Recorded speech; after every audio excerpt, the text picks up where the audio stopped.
fintech industry at Currency, a Sandhills Global company. We offer full-time positions in financial sales, compliance, operations, and other fields. We also offer a 4.5-day work week, an attractive benefits package, and opportunities for advancement. Put your motivation to work and grow with us at Currency. Visit gocurrency.com/careers to learn more. This is Lincoln's home for sports talk on the FM dial. Also online at theticketfm.com. On the internet. KNTK FM Firth, 93.7 The Ticket. This ain't pop. This ain't pretty. This is Southern hospitality. The Black Crows. Blue-soaked guitars, outlaw swagger. The Southern Hospitality Tour. Rock and roll the way it was meant to be. Loud, raw, and real. The Black Crows. With South Hall, August 4th. Pinewood Bowl Theater and Lincoln's Pioneers Park. Tickets on sale Friday, February 6th at 10 a.m. at Ticketmaster.com. Bauer Underground has been serving local contractors and utility contractors all across the state since 1997. When you see the black and white trucks, you know that the best workers in the business have arrived. Bauer is currently looking for equipment operators, laborers, diesel mechanics, and aerial linemen. Join the brotherhood built on hard work, authentic people, and a pedigree of success. They're offering top-notch benefits, a matching 401k, and a $600 per year clothing allowance. Bauer Underground, a family-friendly company with plenty of room for advancement. Most resolutions for the new year fail before January is even over. Why not resolve to just be a little bit cleaner in 2026? Nebraska Auto Detail is here for you. Now through March 30th, if you purchase a ceramic coating, you'll get a free interior detail. There's no better way to start your year than taking care of your car and decluttering the mess that it becomes so easily. Book your detail today at NebraskaAutoDetail.com or call Joe and the team at 402-601-5086. 93.7 The Ticket. Fox KFXL weather. Sponsored by John Henry's Plumbing, Heating, and Air Conditioning. Your Lincoln forecast for today, patchy fog this morning. Otherwise, we'll see mostly cloudy skies and light winds. The high around 39. Tonight, mainly cloudy skies, calm winds, a low around 24. And tomorrow, we'll see mostly cloudy skies and light winds with an afternoon high near 37. I'm meteorologist Kyle Plucker from 93.7 The Ticket and theticketfm.com. Coming at you live from the heart of downtown Lincoln. This is Old School with Foreman and Orman. Old School with Foreman and Orman is sponsored by Graham Tire Company of Lincoln, Nebraska Football Hall of Famer Jay Foreman. Here's Troy Detmer dropping straight back in the pocket. Rifles a pass. It was tipped and picked off by Foreman. He's at the 15, 10, 5. He'll score! Foreman got it, and it's touchdown Huskers. Black shirts answer the call one more time. And Austin Orman. Hour one of Old School is sponsored by Heartland of Nebraska Windows. Old School with Foreman and Orman on 93.7 The Ticket and theticketfm.com.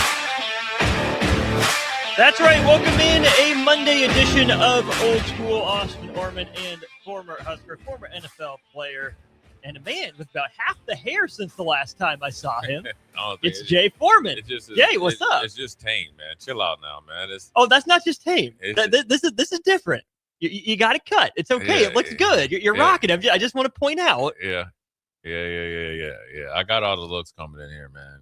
It's I was just gonna get it tapered, then I kind of was doing something, and it took a little bit too much off the top. So I had to keep going. No, he did it good. I just was probably overzealous. It needed fine tune. Mission accomplished. Yeah. New month, new Jay. Birthday month, new Jay. That's right. Oh yeah, that's right. I would say I got a couple glamour shots. I got glamour shots coming, man. That's what Post them. We need to see them when they come. Yeah. We got to see it. Broke down dads over 50. There we go. Not the firemen or whatever trying to raise money. This is not going on anyone's when you look calendar. like you look like this, you giving money back. I'm paying you to take the calendar of broke down dads over 50. Oh man. 402-464-5685. And our Starter Heyman Jewelers streams. Big thanks to Starter Heyman Jewelers for all that good stuff going on there. Less good stuff, Jay. Husker men's basketball. An 0-2 week. 2 losses by a combined 12 points against a top 10 competition. Let's just stick with the games. What went wrong for Nebraska against the 2 top 10 teams this week? Obviously, we know the off-the-court stuff, but during the games, what went wrong for Nebraska as it loses its first 2 games of the year? Well, I think both games are different, drastically different. I felt like, now I'll use this word loosely, I felt like Nebraska controlled and dominated the Michigan game. You led 36 minutes out of 40 minutes. So I think that game, if I had to just really just give you a quick snapshot, Cliff Notes, is I felt like when they and it's kind of almost some of the things that hurt them in this game. When they needed to make a play, they weren't able to dial up either a set or an action or somebody make a play. Now there was other indirect situations that led to it, right? I mean, you can look at the call or calls down the stretch or lack thereof, which does dictate the pace and your ability to function. But I think that's where the last 2 or 3 possessions, Nebraska looked like they were stuck in the mud, right? And it wasn't, and it was like weird circumstances of it too, because like it's hard to really get into that some actions when they're really bumping and grabbing you really like a lot, right? And that's the Michigan game. So that was it. Just you did a really good job to have a chance at the end, but you weren't in the ideal place to even have that sidelines out of bounds either. So it wasn't you. I mean, if there was like 3 things that you could check to go, it was all 3 or 4 going into your, not into your favor. So I felt like the Michigan game, you lost control of it. And how do you do that? Maybe there was a couple quick shots in at that last, the last time that you held the lead. There was. The first 2 possessions after Michigan got either tied or got that 1 point, it was quick, 2 back-to-back quick shots. That's what I would say. And you didn't hit them. Yeah. If you hit them, great. Yeah, those are great shots when you make them. When you don't, those are like the ones that you look at the cause and effect, right? Yeah. So that cause actually led to the effect late in the game, right? Because it kind of threw off your rhythm. Because anytime Michigan made a run prior to that, you were able to work the clock and get good shots. Or get to the free throw line. Now, in my opinion, when you go to the Illinois game, Fred mentioned it, the volleyball pass or whatever you call it, the behind the head spike pass, that was huge. But I think the first half, the second half, the intensity was a little bit different. And I think sometimes when you are hitting threes, you have to also be careful not to actually, I would just say, blindly shoot 2s. Okay. Because you hit him in the first half. It's going to be amazing if you're going to hit him in the second half, because the first thing that you have to think of, not curtail your plan, react to what happens, because you assume that you're going to get their best shot. Yeah. You have a 6-point lead going into halftime. You know they're going to try to lock you down on defense, and they're trying to get you off their spots. They're going to highlight on 21, right? Because he killed him last time, and he was starting to heat up then. And then obviously they had to be aware of Frager, but they're probably going to like, okay, that was adrenaline. That's how these coaches think. And then the intensity and the ability to punch back. I wouldn't say punch back because that would be like people run with it. Oh, they weren't competing. I think the intensity of running through Illinois wasn't there in that 4 or 5 minute period. And here's where I think that the first 4 or 5 minutes when Illinois went on like a 13-8 run, and it was only down to a 1-point lead, but they had the lead. Right. Sam hit that 3 that got Nebraska back in front. The reset wasn't there that they've always had. And it's going to be crazy as and I know it was late in the game, and take Rink scoring late in the game out of it. But Hoiberg had actually in the last like 3 or 4 minutes, Sam did 3 or 4 good takes going up through contact. He made 2 of them and he missed 1, right? So what's going to happen is sometimes you get in these games, and I don't think that they were like scared or anything, but you could talk to, oh man, they got some tall dudes in there, we can't get in there. Well, when you go up through their chest, Sam showed you could do it, and when you run it, and I think that's where they'll probably have a little bit of regret. You know what I'm saying? But otherwise, I just felt like they kind of were stuck in the mud. The big thing was, Rink wasn't able to kind of get anything going. I think they played really short bench. You had to ride Frager. Me and you had talked offline, but at the end of the day, I think it was 2 different games. One was the cause and effect, right? Quick shots, which got them out of character. This one, they didn't get back in. They didn't live in their character long enough. You get what I'm saying? Yeah. Yeah. Let's go to YouTube. T3 and D, is 13-8 really a run? Appreciate you watching on YouTube. T3 and Well, D. when you're down by 6 and you cut go it to 13, 1? you cut it to 1. That is a run. Well, When and you're- you scored, what would that be? 13 points in 4 minutes? Yeah, I mean that's offense. That's yeah. good. Now they started to heat up a little bit, and Mm-hmm. you got to withstand the storm. I didn't think they got up into guys like they had before. And I think, this is look, you get into some games and, you kind of get caught in this kind of bizarre world or whatever. And, I've been there, in football where like, dang, then you finally like wake up. And so I think, look, that's a hell of a team. They've gotten better since you played them or since they played them the first time. 11 wins in a row now. Nebraska's gotten better. They were very, focused and they wanted this game. And, Nebraska's got to just take this time right now where they can kind of not rest. They got to really get back to business. And I don't think it's a lot of big changes. I think it's going to help when they can get happy and healthy and really look into their game plan. Fred Hoiberg said the bye week comes at a good time for his team. Get healthy from illness. Keep working Frager back. We said it was a little sore at shoot around in practice on Saturday, but was good enough to play through it and obviously played pretty well, at least shot the lights out, which is a good sign. Let's go to our Starter Heyman Jewelers text line. Cupsker, we'll jump off on what you're saying about Sam Hoiberg there, Jay. He said, big difference to me was the lack of driving to the basket. They need to do that more like they were doing in the preseason. It's true that Sam drove more late, but Illinois went smaller because Nebraska went quicker, went more athletic to try to up the pressure defensively.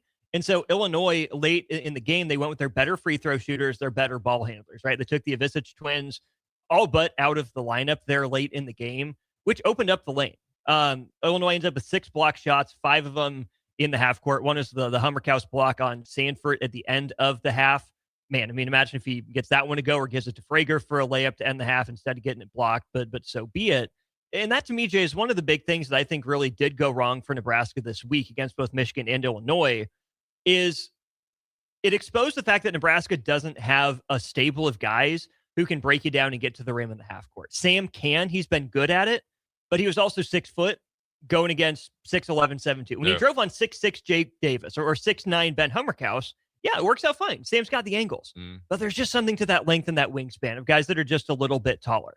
DeMarcus Lawrence didn't get downhill to the rim, didn't take Wagler there. It all stopped and popped in the mid-range a few times, which we'll get to in a little bit here as well.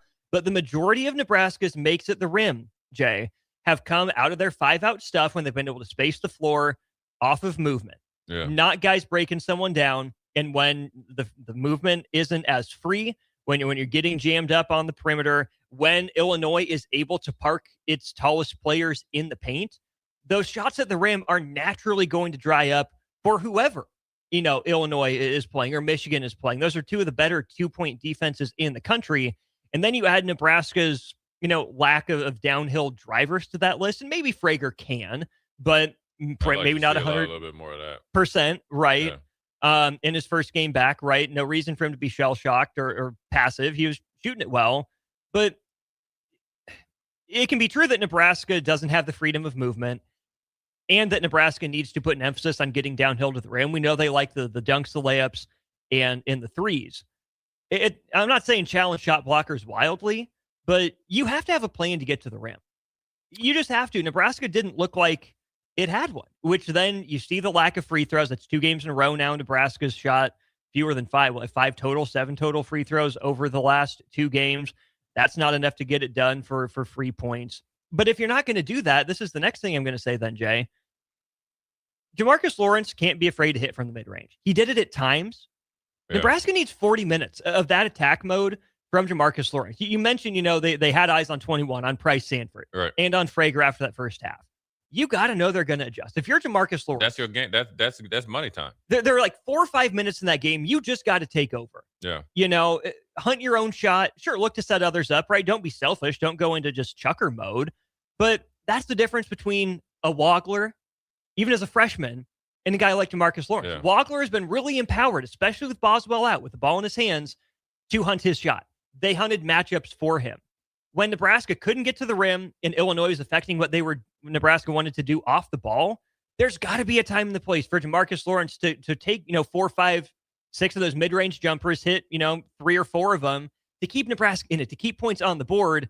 to make Illinois come out of it. Or shoot, I don't know, Jamarcus, maybe it's your night to go for 30. You can do it. It's in there. I just want them to feel empowered to take over in those moments. Yeah, sometimes you can get too reliant on sets. Sometimes it's got to just be, like I always talk about when it's money time in the NFL red zone, you think players, not plays, and he's got the game to do it. Oh, yeah.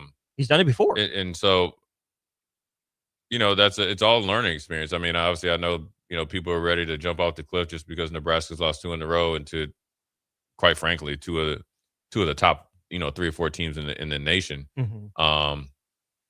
But I think also Nebraska will come away or probably are frustrated, by what they could have taken advantage of and they didn't. And, you got to tip your hat to Illinois because they were hitting a lot, man. I mean, they came out firing. And I know they're a pretty good, they're a well-balanced team. You got 2 guards that can go, and Stojakovic and obviously Wagler. And then they got the trees underneath, and they got enough guys also that can, create off the bounce. Number 0, who's not overly athletic, but more of a bruiser, made a kind of that dipsy do layup that kind of, he shoots that 10 times, he makes it 4. Right. So, but then where Nebraska's like, okay, we got to correct us. We got to see where we're at, what we need to do. I would have liked to see a little bit more ball pressure, and maybe it's a game that you try to provide some more depth early. Depth in the sense of, all right, I think Rink came out after the first 4, right? Because he came out right before the first time out. Which is weird because usually he'll play to the 12, but working back from the sickness. Right, which is understandable and it's commendable. And he brought some good energy. He wasn't able, obviously, to score, but was able to do some stuff and chase down a couple rebounds. But you had a little bit of a bright light from Curtis against Michigan, right? And that was your last game. Yeah. Just to offset it, whether it's a minute or 2. Now, obviously, Frager came in and he was ready to go. But you can kind of fudge with your lineup a little bit because at that point in time, I felt like they had pretty good control of the game. And obviously, Garcia had played well against them last time. And then didn't see the floor. So, and we weren't told anything about that. Yeah, and that's, I think he played minimal against Michigan, and so, this is a good thing. Like Fred said, it's a good week to get back to the basics and self-scout, see how teams are scouting against you. You had 2 really good games against Illinois. That's a game that I'm going to look at and dissect. Now, you're not going to play Illinois, every game going down the stretch, but you're going to see some of the things that they were able to do or the teams will try to do. They don't have that personnel, but they're going to try to manufacture it some way. So you got to look at the concepts in it. So, I mean, I'm sure they're frustrated right now. And it's also, you could be frustrated at the uncontrollables, right? Sickness going through the team. Your redshirt freshman, 6-man coming off the bench, he has a basketball ankle injury, which sucks, right? And right when you want to really showcase what you're doing, then Rink gets hurt or not hurt, but gets sick. Yeah. And you were trying to work him back before he got really sick. So now you're like, all right, we take a step and a half back, and now it's a half step forward. It could be frustrating there, and then you could get into that woe is me, why is us. Now this is on top of, how teams have been playing. And I said this before. I said what usually happens against. I'll give you a football example since everybody thinks I'm a football guy. The St. Louis Rams were the greatest show on turf. Record-setting offense, obviously, right? Won the Super Bowl against the Tennessee Titans. Very close game. Titans shouldn't have even been there, but that's another story. Sure, I agree that with 1,000%. If they would have played the Buffalo Bills, I don't think that was playing. But it was a very close game. But it was a very physical game. So that was the recipe. So then the next year they play New England. It's a straight bloodbath where the outside linebackers aren't even trying to rush. They're just trying to mug Marshall Faulk, Ricky Prohl, and all those guys. My point in being is this. Michigan was getting away with, and maybe this is the way it's going to go the rest of the season, so now this is a good way to either practice it or become okay with it. There was one play against Michigan I mentioned against Price Sanford that he got called for a travel, and the guy grabbed him, and so it was a travel, but the ref should have saw it. He's looking from me to you. Right. And then the multiple times where they're grabbing him and not letting him get through elevator screens or whatever they got going on, well, then that's good. But then also now because you've seen one team do it, you see another team do it. So now they know that if you get into a skill set type of game, it favors Nebraska 80%. So how do you eliminate that? Okay, we got to be extremely physical. We got to knock them off their spots. So be skillful and be actually more skillful in understanding there's a way to continue to run your stuff. You're just going to have to do it a different way because that's what teams are going to. They're trying to try to muddy the waters. They think Nebraska can't play a clean game, and that's why I think Fred was a little frustrated with his team during that. Was it under 10? I think so. Yeah. Yeah. I mean, only reason, you could just tell. I mean, that was about as animated as Fred probably gets. Yeah, Illinois just got up, I think, 6 points there, right around the. And they were kind of ping ponging the ball a little bit, like they were throwing it. The soft turnover out of bounds, right? Yeah, the lack of concentration, right? I mean, just sped up, and then you're thinking about probably 2 possessions here or whatever, and looking at the scoreboard. There's plenty of time left, so they got a little bit out of their sorts, and that's kind of what got out of their sorts against Michigan. So really, now it's kind of more mental training than physical training. Yeah, and you can credit, obviously, the other team for making some of those plays. Unmasked Texter says Illinois and Michigan exposed Nebraska's weakness. Got to drive to the rim. If Nebraska is depending on the jump shot too much, I was hoping Frager would provide that drive to the hoop to suck the defense in. Here's the thing, though. Nebraska's not going to change that. Nebraska's not necessarily an inside-out team. Nebraska's not dump it into the post, whirl around the perimeter around it, and then kick it out. Never has been. No, the threat of the jump shot is what's opened up the paint for Nebraska, which I think we can see in 2 ways, Jay. Number one, Illinois and Michigan both did some switching, right? That kind of double screen on the backside that Nebraska likes to get Price Sanford coming around on. When teams switch it and just jump into that passing lane, what Nebraska's counter has been is that high screener will slip. Because usually that's like a Sam Hoiberg or Cale Jacobson. Mass will set the first screen, for example, or Buick Gel. Typically Mass, though, because they'll pass with Buick Gel, Sanford will come around. So Mass will be there for that action that they hit against Michigan State for the go-ahead and ultimate game-winning 3, so that if Price Sanford gets denied, he can just go pin for Rink Mass right away. But teams took that away. What are they doing now? They're switching. They're jumping into that passing lane, which is normally where Nebraska gets that cut, that 45 to the rim. Okay, but Illinois is able to park a guy in the paint to take that away. Those are the types of looks that Nebraska's gotten. They're not pushing the pace in transition still, but again, they never have, never will. And unmasked texture, you can say baloney, but that's how Nebraska plays, okay? I'm telling you a fact. This isn't an opinion. This is how Fred Hoiberg teams have played. You're thinking traditional basketball, and I get it, but the point is Nebraska doesn't have guys that just break you down and get to the rim. Nebraska doesn't play through the post looking for hook shots and drop steps all that often. Nebraska wants to leverage the threat of the 3 to spread the floor to open up the paint for that second side drive or the cut. And you're going to get secondary cuts, what I call them secondary cuts, or whatever you want, UCLA cuts or whatever, if you want to get into the whole. I just call it secondary cuts, right? But here's a good analogy for you, unmasked texter. Nebraska is. You remember you remember boxing? You follow boxing. Roy Jones Jr. up until Floyd Mayweather Jr. Was the pound for pound. I mean, he was like literally. I saw him. I went and watched him when he went up to heavyweight. He has power at a weight that because he's physically bigger than guys, so he has the leverage, right? Yeah. And even if he got bigger, his walk around rate is bigger, so his fight night power is better. But when he goes up, his power is not.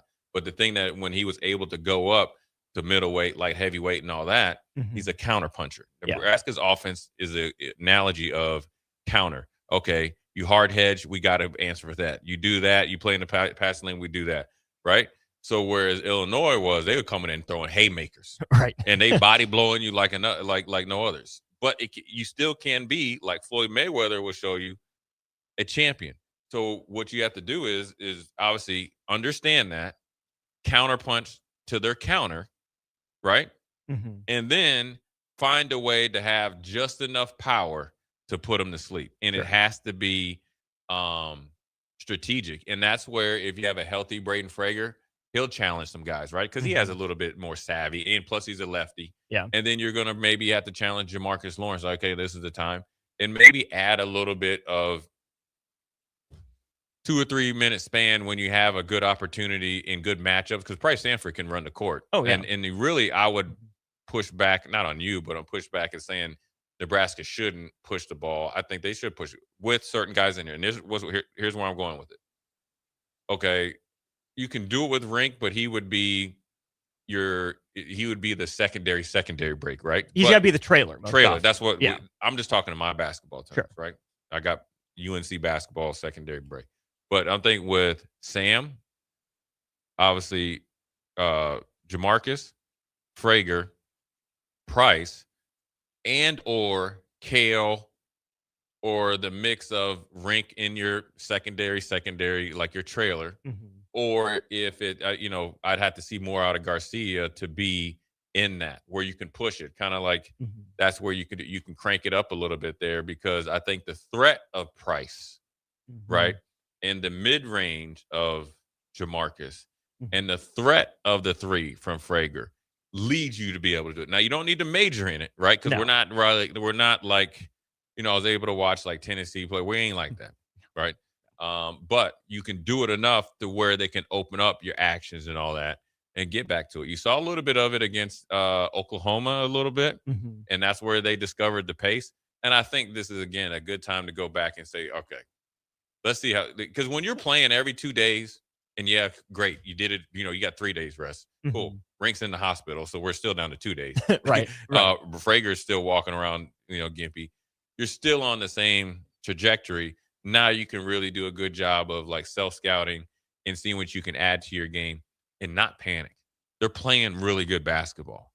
That's where I think the fans, if we got we got beat up by 20 burgers, like we didn't have no effort, no energy with the whiteout, couldn't make a shot, can't make layups, 20 turnovers, out rebounded on by 15, and then you're like, okay, we're fool's gold. They're playing really good basketball. They just it's that what I talk 6 minutes before halftime in football, 6 minutes after. It's the 4 minutes before, which we won going into half, up by 6. Because we lost the lead, came back, got the 6-point lead, came flat out. Or Illinois had a little bit more energy, a little bit more force than us coming out of halftime. I blame the football team for the mediocre dunk contest. I'm kidding.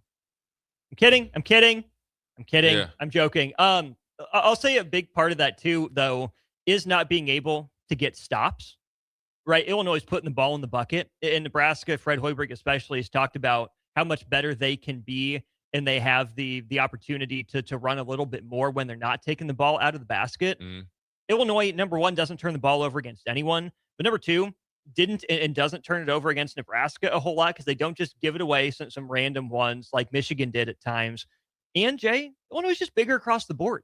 Nebraska's hands and traps just don't affect Illinois the way that they will other teams. And so it's hard for Nebraska to maybe get that rhythm. I do think another concern for me, outside of the obvious with Rink Mast, I think it's very obvious Nebraska needs actual production from him. He's not just a guy who makes Nebraska better by being on the court right now.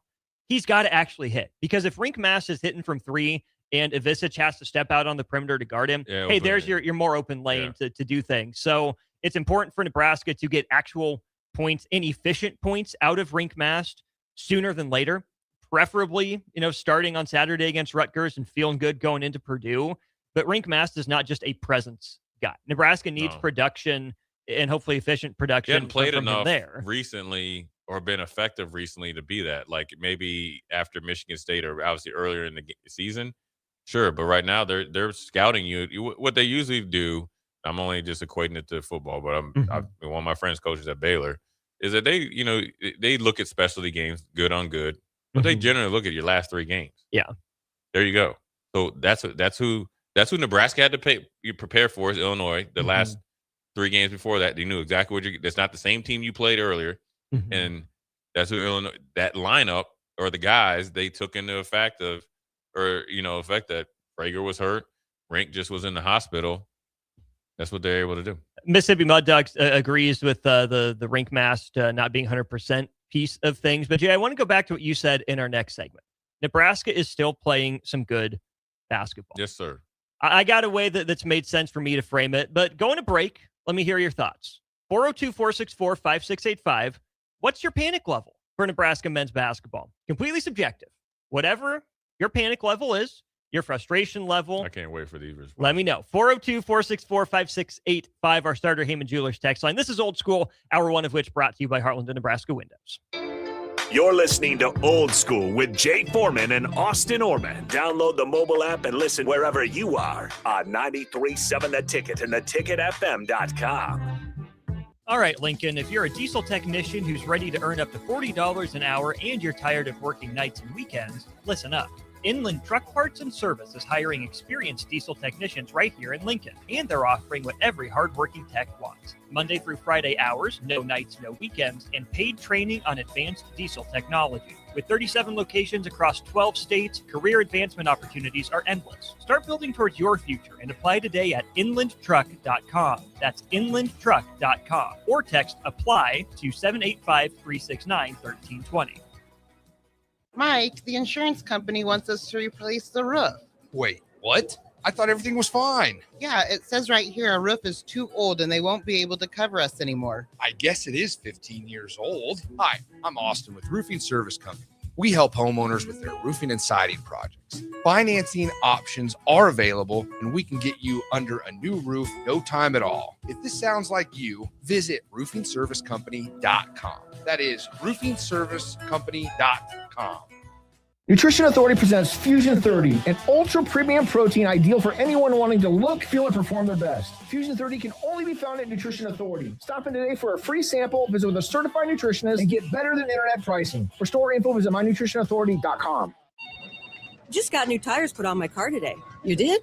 I did see you leave the office. I didn't need to. Graham Tire picked up my car this morning and dropped it back off and they were done. You're kidding. How'd you get that kind of service? That's just what they do at Graham Tire. Schedule your service online on the Pickup and Delivery tab at GrahamTireLincoln.com. That's GrahamTireLincoln.com. Let us do the running. Some limitations apply. See store for details. Select Plumbing and Utility has been serving Lincoln and the surrounding area for 14 years, and they're not slowing down. Select Plumbing and Utility handles all your plumbing needs, from faucets and water heaters to full renovations, and they can even help with your heating and cooling needs. They're also Lincoln's underground experts, repairing and replacing broken underground water and sewer lines since day one. Contact Select Plumbing and Utility today at 402-560-6197, assuring excellence in every situation, opportunity, and challenge. That's 402-560-6197. If you're seeking a career with a growing company, Gaina Trucking and Excavating is hiring and looking for additions to their team. Gaina Trucking has a strong team culture, competitive pay, 401ks, and benefits like health, dental, and vision. Drivers are guaranteed 40 hours per week, even in the winter months, and are home every night. Start your career today at Gaina Trucking and Excavating. Apply today at GainaTrucking.com. Are you looking for an exciting new way to put your skills to work? Explore new career options in the fintech industry at Currency, a Sandhills global company. We offer full-time positions in financial sales, compliance, operations, and other fields. We also offer a 4.5-day work week, an attractive benefits package, and opportunities for advancement. Put your motivation to work and grow with us at Currency. Visit gocurrency.com/careers to learn more. Have you been looking for home technology upgrades but don't know where to turn? Online information can be contradicting and confusing. Lincoln's own experts at Dio Technologies can turn your living room into the place to watch your favorite sports. Whatever your vision is, Dio Tech is ready to make it a reality. From home theaters to outdoor entertainment spaces, they bring you along through the entire process to make sure you get exactly what you want. If you're ready to upgrade your entertainment space, visit Diotech online at diotech.net or give them a call at 402-793-5124. Stop asking your friends if they're hosting a party this Sunday and come join the real party instead. Join 93.7 The Ticket for the Super Bowl at Buffalo Wings and Rings at 68th and O this Sunday and walk away with great prizes just for showing up. Why worry about making a great spread of foods for the game at your house when you can enjoy all the great wings and more at Buffalo Wings and Rings? It's the Super Bowl party with 93.7 The Ticket at Buffalo Wings and Rings this Sunday at 68th and O. A lot of people in the summertime think, gee, I want to build a new home. By the time they go through the process of sitting down, getting the permits, and getting the home started, the home isn't done until January or February. Bob Benish is the founder and president of Aspen Builders, online at aspenbuildersinc.com. I think the best time to start designing your new home is the month of February. Get an early start on it. Sit down, the snow's flying. Let's sit around the table. Let's drop some plans. When we're looking out for a homeowner, we're always keeping their budget in mind. Let's put numbers together and let's get that thing started so that the home's done in summer or fall before school starts. So now is really the time to be contacting us to get an appointment to get the job done. Make your dream a reality and call Aspen Builders at 423-6811. Online at aspenbuildersinc.com. Your dream home is waiting at Aspen Builders. Bauer Underground has been serving local contractors and utility contractors all across the state since 1997. When you see the black and white trucks, you know that the best workers in the business have arrived. Bauer is currently looking for equipment operators, laborers, diesel mechanics, and aerial linemen. Join the brotherhood built on hard work, authentic people, and a pedigree of success. They're offering top-notch benefits, a matching 401k, and a $600 per year clothing allowance. Bauer Underground, a family-friendly company with plenty of room for advancement. Back to Old School with Foreman and Orman on 93.7 The Ticket and theticketfm.com.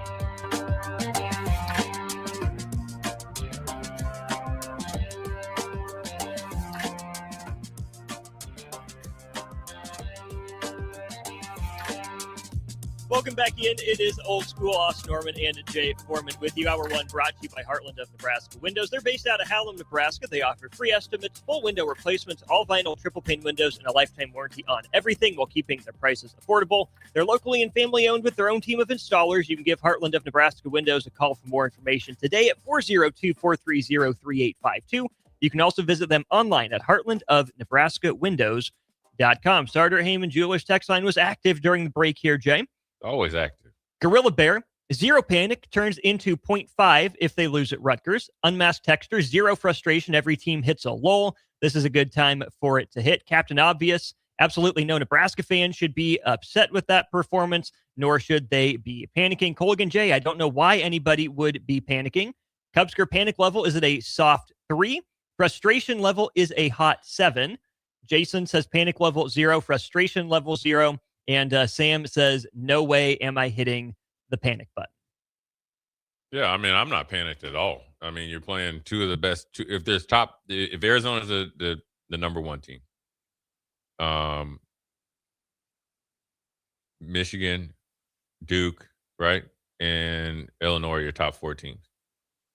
Houston's really freaking good. Okay, Houston. Okay, so I'm just but pretty clear top 5. Top 5 team. Mm-hmm. You lost to 2 of them.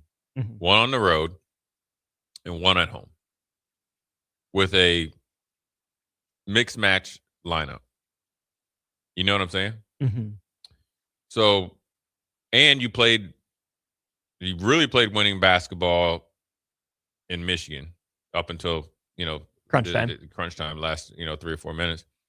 And you played winning basketball at times, majority of this game. Obviously the first, 4 or 5 minutes were not the best, but you were able to kind of get your bearings back and was able to come back. And so my panic is at 0. I trust Fred and those guys. I think they're going to go back to work. I think all of them are truly invested. I know they're probably pissed off right now. They're competitive. They're going to try to find a way to, and try to unleash holy hell on Rutgers. And they're going to look forward the next time that they play a big opponent. Look, this is the Big Ten. You got to think just take Nebraska out of it, but you got to put them in it. But let's just remove ourselves, since we're number 9, out of the top 10.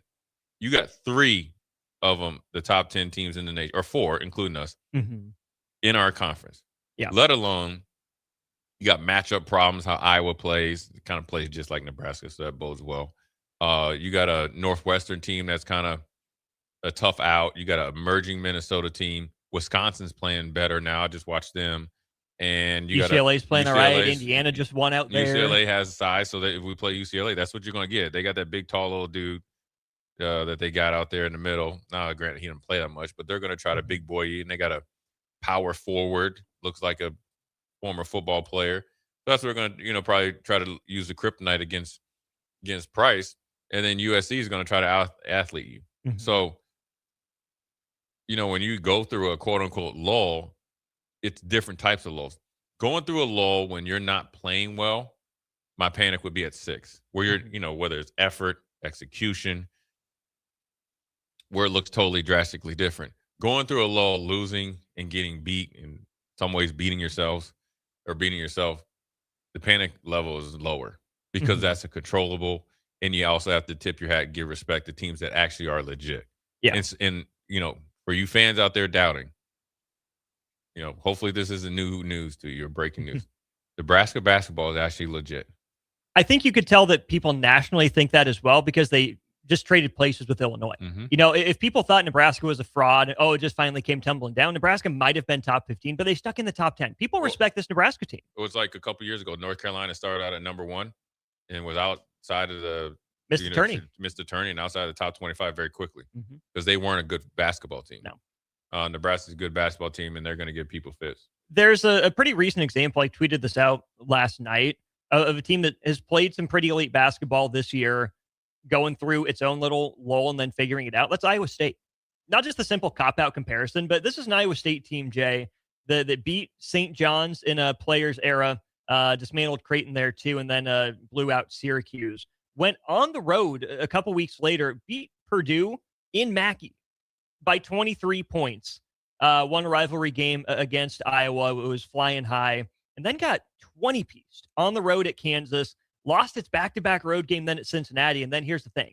Hit the manageable part of its schedule, made a pretty good UCF team look silly, beat them by 30, and then got a manageable part of the schedule, and it looks like they're clicking again. Right. Yeah, I mean, it's good teams, good coaches. You're going to get beat sometimes. You're going to kind of, I wouldn't say fall asleep, but, you're going to get matched force with force. And when you're the hunted, that's what happens. But that's how you manage those lulls. And you never know what you're going to get with Kansas, right? Just because, you don't know who's playing and all that.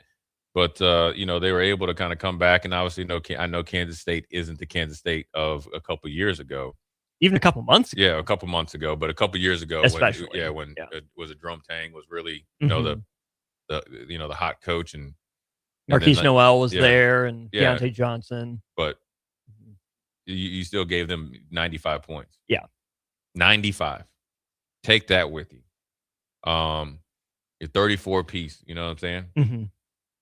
That's like 24 flats and 10 full bone-in wing, you know what I'm saying? And hold the sauce. And so I think that Iowa State is a good example to look at it. Look, you go through ups and downs, and that's what that's what you're going to have, no matter if you're an old team or young team, right? Whether you're Arkansas with a bunch of freshmen or your old team like or older team like Nebraska or like Iowa State. This NIL, you're gonna go through some lulls, right? In some are longer than others. You could probably say that Illinois lost to Nebraska, that had been a long time coming for them, and then that's quote unquote their lull. Arizona probably hasn't hit theirs yet.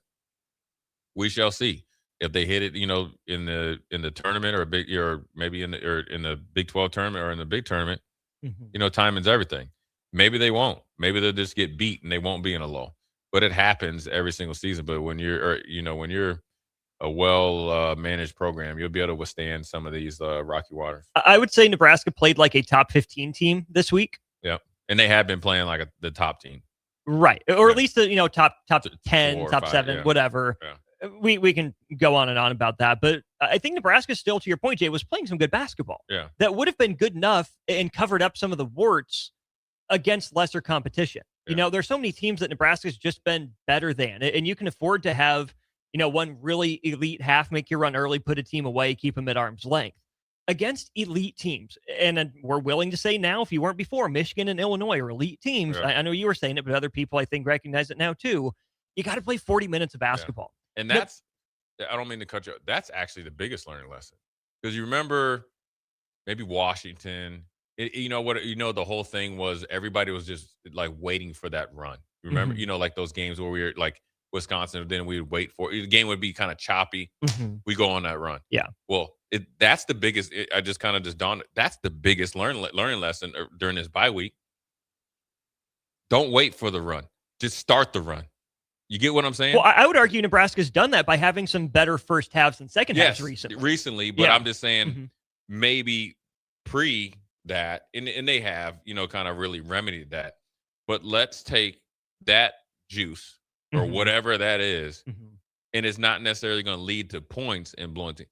Let's have that energy, execution, intention all game long, which they started out better. Obviously, definitely started out way better against Michigan. Came to play, started out better against Illinois. Illinois came to play, though, too. Yeah. I think Michigan was a little stuck in the mud, but I think Illinois came to play. They were able to match that energy for energy, and then was able to go on a little mini run before halftime. That's where you need to reset. Yeah. Right? All right, we made our run. Now we got to dig in. Now we have to expect their run. So we have to do anything and everything by any means possible to get them stop their momentum, because that run right there gave Illinois all the confidence in the world. Yeah. And then it was back and forth from there, really tight, which you should expect in a game between two top 10 teams, which is still true to this point. I'll say this, Jim. I'm going to go to Husker Biker on our Starter Heyman Jewelers text line. I'm still very excited with this men's basketball team. I still have some anxiety about losing 5 or 6 down the stretch.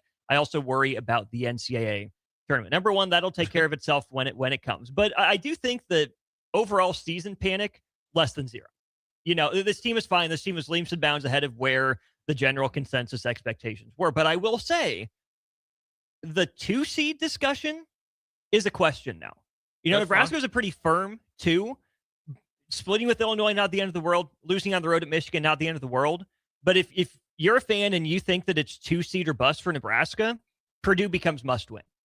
You got to go on the road probably and win at Iowa. You probably got to sweep them because the numbers love them.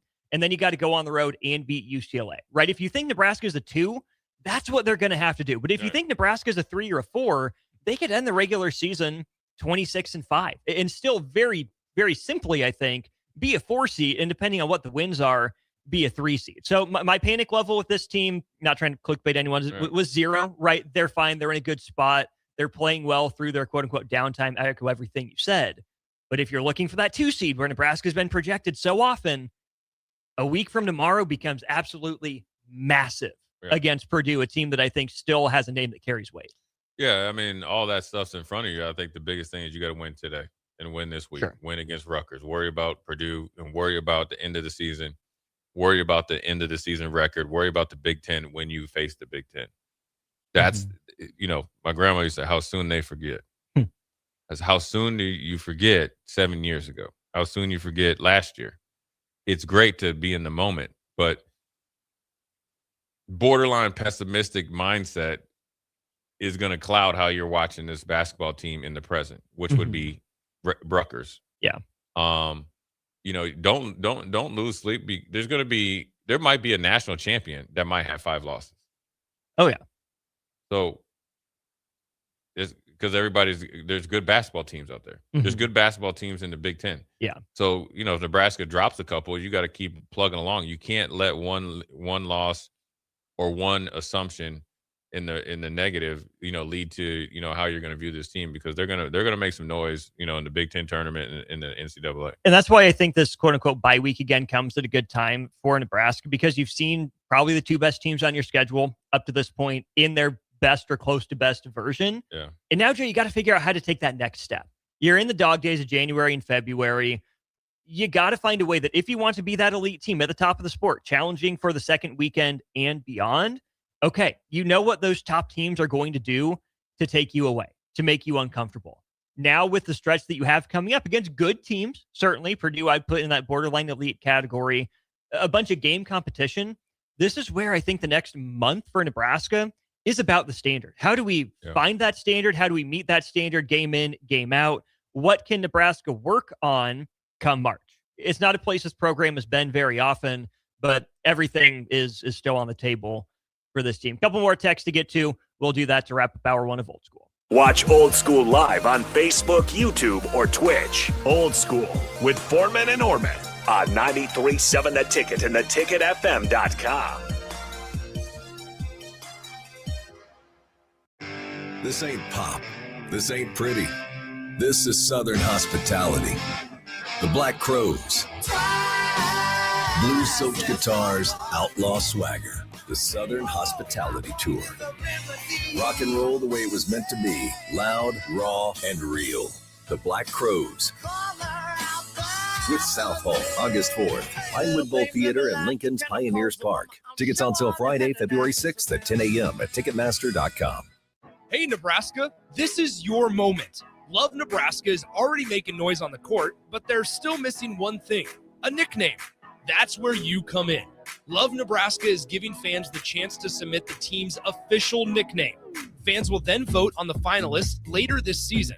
Head to lovbneb.com/nameyourteam to submit your nickname and get in the game. Submissions end on February 22nd. Name your team, shape the legacy. A lot of people in the summertime think, gee, I want to build a new home. By the time they go through the process of sitting down, getting the permits, and getting the home started, the home isn't done until January or February. Bob Benish is the founder and president of Aspen Builders, online at aspenbuildersinc.com. I think the best time to start designing your new home is the month of February. Get an early start on it. Sit down. The snow's flying. Let's sit around the table. Let's drop some plans. When we're looking out for a homeowner, we're always keeping their budget in mind. Let's put numbers together and let's get that thing started so that the home's done in summer or fall before school starts. So now is really the time to be contacting us to get an appointment to get the job done. Make your dream a reality and call Aspen Builders at 423-6811. Online at aspenbuildersinc.com. Your dream home is waiting at Aspen Builders. Big box stores are tempting for buying equipment for your high schooler in sports or for yourself in your sports leisures. But buying new is awfully expensive. Why not go somewhere with new and used options? Play It Again Sports has quality, slightly to gently used equipment, and 50% of their inventory is actually new equipment. And it's more than baseball, softball, and golf. They also have equipment for disc golf, fitness, hockey, and more. Plus, they're always buying products. Bring your gear you're done with and get trade money on the spot. Play It Again Sports at 48th and Vine. At Raising Cane's, we focus on making the most craveable chicken finger meals, getting them right every time. That's why we hand batter every chicken finger, mix every cane sauce, butter every Texas toast, stir every slaw, salt every fry, squeeze every lemon, and brew every ounce. We do this inside every Raising Cane's, every day, because when you do it right, you can taste it in every bite. Raising Cane's Chicken Fingers, one love. Empower a child today with the Teammates Mentoring Program by building a relationship based on strengths and chart a brighter future 1 week at a time. Find out how you can be a mentor by visiting LincolnTeammates.org. Become what you needed as a kid by joining the Teammates Mentoring Program today. With UBT, you've got total control over your money. Like Doug, who runs his game day tailgate like a well-oiled machine. I got burgers, brats, chicken, dogs, plus all the fixins. And with the UBT Go app, I can track my food spending from anywhere. Pro move. They don't call me Grill Sergeant for nothing. No matter your goals, UBT helps you feel good about reaching them. Union Bank and Trust. Member FDIC. Stop asking your friends if they're hosting a party this Sunday and come join the real party instead. Join 93.7 The Ticket for the Super Bowl at Buffalo Wings and Rings at 68th and O this Sunday and walk away with great prizes just for showing up. Why worry about making a great spread of food for the game at your house when you can enjoy all the great wings and more at Buffalo Wings and Rings? It's the Super Bowl party with 93.7 The Ticket at Buffalo Wings and Rings this Sunday at 68th and O. Landmark Implement, your local John Deere dealer, invites you to the Spring Equipment and Technology Clinic February 3rd through the 5th at the Buffalo County Fairgrounds in Kearney. New this year, the planter and sprayer clinics are combined into one streamlined, hands-on event built around growers' time and needs. Get expert training on John Deere planters and sprayers on topics including maintenance, technology, and autonomy. Don't miss it. February 3rd through the 5th in Kearney. Visit landmarkimp.com/events for details. Select Plumbing and Utility has been serving Lincoln and the surrounding area for 14 years, and they're not slowing down. Select Plumbing and Utility handles all your plumbing needs from faucets and water heaters to full renovations, and they can even help with your heating and cooling needs. They're also Lincoln's underground experts, repairing and replacing broken underground water and sewer lines since day one. Contact Select Plumbing and Utility today at 402-560-6197, assuring excellence in every situation, opportunity, and challenge. That's 402-560-6197. For remote starters, audio upgrades, and more, there's only one place to go. Auto Sounds of Lincoln at 48th and O. Back to Old School with Foreman and Orman on 93.7 The Ticket and theticketfm.com.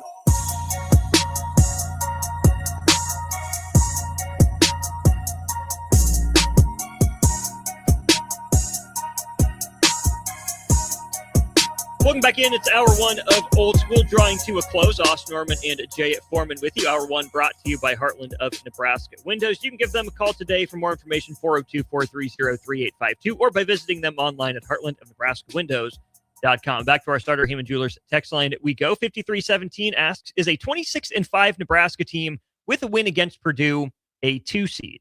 I think Creighton needs to play better. Oklahoma and Kansas State need to play a little bit better as well. That's not really going well. But I think Nebraska is in that conversation at 26-5. Again, so much of it is just out of Nebraska's control. All they can do is win the games in front of them. But you have the Purdue game. I would argue 2 games against Rutgers, and then maybe your West Coast road trip, like 5 of your remaining 9 games, can help you a little bit. Purdue's going to move the needle. I would say if you're 28-3, you're almost assuredly a 2 seed. 26-5, you're kind of on that borderline. I would say probably I would lean toward a 3, maybe the top 4, just depending. So it's close. But then, Jay, let's just hit this again. Real life, Chuck, why is nobody talking about the foul discrepancy? And Mark, have we had a couple games without many free throws? Please talk about that, or maybe you already did. The aspect I want to hit it, because we have had that conversation on why Nebraska is not getting calls, is Fred Hoiberg actually addressed it. It was pretty unprompted yesterday as well. He said, we run what I think is an aesthetically pleasing sort of offense, and we can't run it if guys are being grabbed or held off the ball. That's what he said. What do you think goes into, Fred Hoiberg with the Big Ten office? Is he sending clips in? Is he talking to the officials before the game? Does it become a point of emphasis? Because Nebraska's not doing itself any favors, but Nebraska's also not having any favors done for it with some of the off-ball stuff. He's doing what he's supposed to, is protecting his team. He's putting it out there. It's out in the national media, at least on the Big Ten.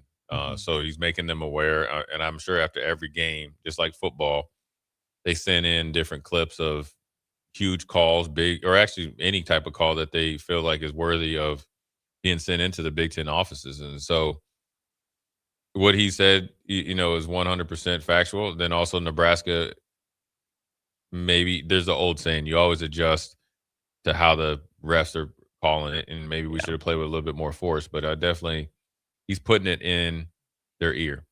Mm-hmm. And he's expecting when he steps on the court that stuff needs to be accounted for, because some of the stuff that he's talking about is not good, hard defense. No. It's just flat out, I'm going to get away with it until you call it, and they didn't call it. Yeah. First time all year he's really said anything about it. So curious to see if that changes anything moving forward. Jordan P. 9842. Appreciate you chiming in as well. If you didn't know, National Signing Day is coming up on Wednesday. Normally we would have Brian Munson on to talk recruiting here on a Monday, but he is rather under the weather. I was going to ask him about National Signing Day. I think we can have that conversation, Jay.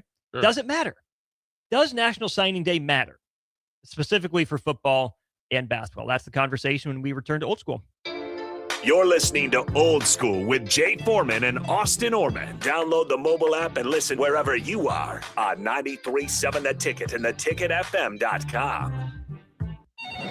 Just got new tires put on my car today. You did? I didn't see you leave the office. I didn't need to. Graham Tire picked up my car this morning and dropped it back off, and they were done. You're kidding. How'd you get that kind of service? That's just what they do at Graham Tire. Schedule your service online on the Pickup and Delivery tab at GrahamTireLincoln.com. That's GrahamTireLincoln.com. Let us do the running. Some limitations apply. See store for details. Have you been looking for home technology upgrades but don't know where to turn? Online information can be contradicting and confusing. Lincoln's own experts at Dio Technologies can turn your living room into the place to watch your favorite sports. Whatever your vision is, Dio Tech is ready to make it a reality. From home theaters to outdoor entertainment spaces, they bring you along through the entire process to make sure you get exactly what you want. If you're ready to upgrade your entertainment space, visit Diotech online at diotech.net or give them a call at 402-793-5124. Rick Heyman here from Sartor Heyman Jewelers. I want to personally thank our great customers for voting us once again the best of Lincoln. At the same time, we're celebrating our 120th year in business in the great state of Nebraska. You can count on Sartor Heyman for the very best quality, value, and customer service. When it comes to your jewelry needs, visit us at South Point, Grand Island, and the Outlet in downtown Lincoln. Visit us today at sartorheyman.com, and thank you for your continued trust after all these years. This is Lincoln's home for sports talk on the FM dial. Also online at theticketfm.com. On the internet. KNTK FM Firth, 93.7 The Ticket. Hi, Sean Callahan here for Koppel Chevrolet GMC, and wow, what a year it was at Koppel. The Koppel family would like to say thank you for a record-setting sales year in 2025. Now let's start 2026 off with a bang. New GMC Sierra pickups starting at $12,500 off list or 0% APR. Also hot off the presses, new Terrain leases at $299 per month. That's right, $299 per month on new GMC Terrain leases. So please stop on in the store or online at koppelcars.com. Stock numbers G138852 and G165184. 2,500 down with proof credit. If you're seeking a career with a growing company, Gaina Trucking and Excavating is hiring and looking for additions to their team. Gaina Trucking has a strong team culture, competitive pay, 401ks, and benefits like health, dental, and vision. Drivers are guaranteed 40 hours per week, even in the winter months, and are home every night. Start your career today at Gaina Trucking and Excavating. Apply today at gainatrucking.com. Are you looking for an exciting new way to put your skills to work? Explore new career options in the fintech industry at Currency, a Sandhills global company. We offer full-time positions in financial sales, compliance, operations, and other fields. We also offer a 4.5-day work week, an attractive benefits package, and opportunities for advancement. Put your motivation to work and grow with us at Currency. Visit gocurrency.com/careers to learn more. Stop asking your friends if they're hosting a party this Sunday and come join the real party instead. Join 93.7 The Ticket for the Super Bowl at Buffalo Wings and Rings at 68th and O this Sunday and walk away with great prizes just for showing up. Why worry about making a great spread of food for the game at your house when you can enjoy all the great wings and more at Buffalo Wings and Rings? It's the Super Bowl party with 93.7 The Ticket at Buffalo Wings and Rings this Sunday at 68th and O. Big box stores are tempting for buying equipment for your high schooler in sports or for yourself in your sports leisures. But buying new is awfully expensive. Why not go somewhere with new and used options? Play It Again Sports has quality, slightly to gently used equipment, and 50% of their inventory is actually new equipment. And it's more than baseball, softball, and golf. They also have equipment for disc golf, fitness, hockey, and more. Plus, they're always buying products. Bring your gear you're done with and get trade money on the spot. Play It Again Sports at 48th and Vine.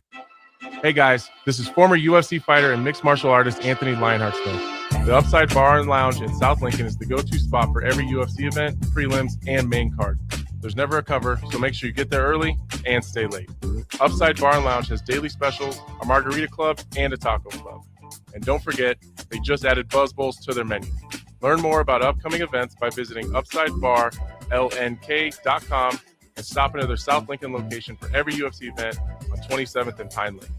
Hey, Nebraska, this is your moment. Love Nebraska is already making noise on the court, but they're still missing one thing, a nickname.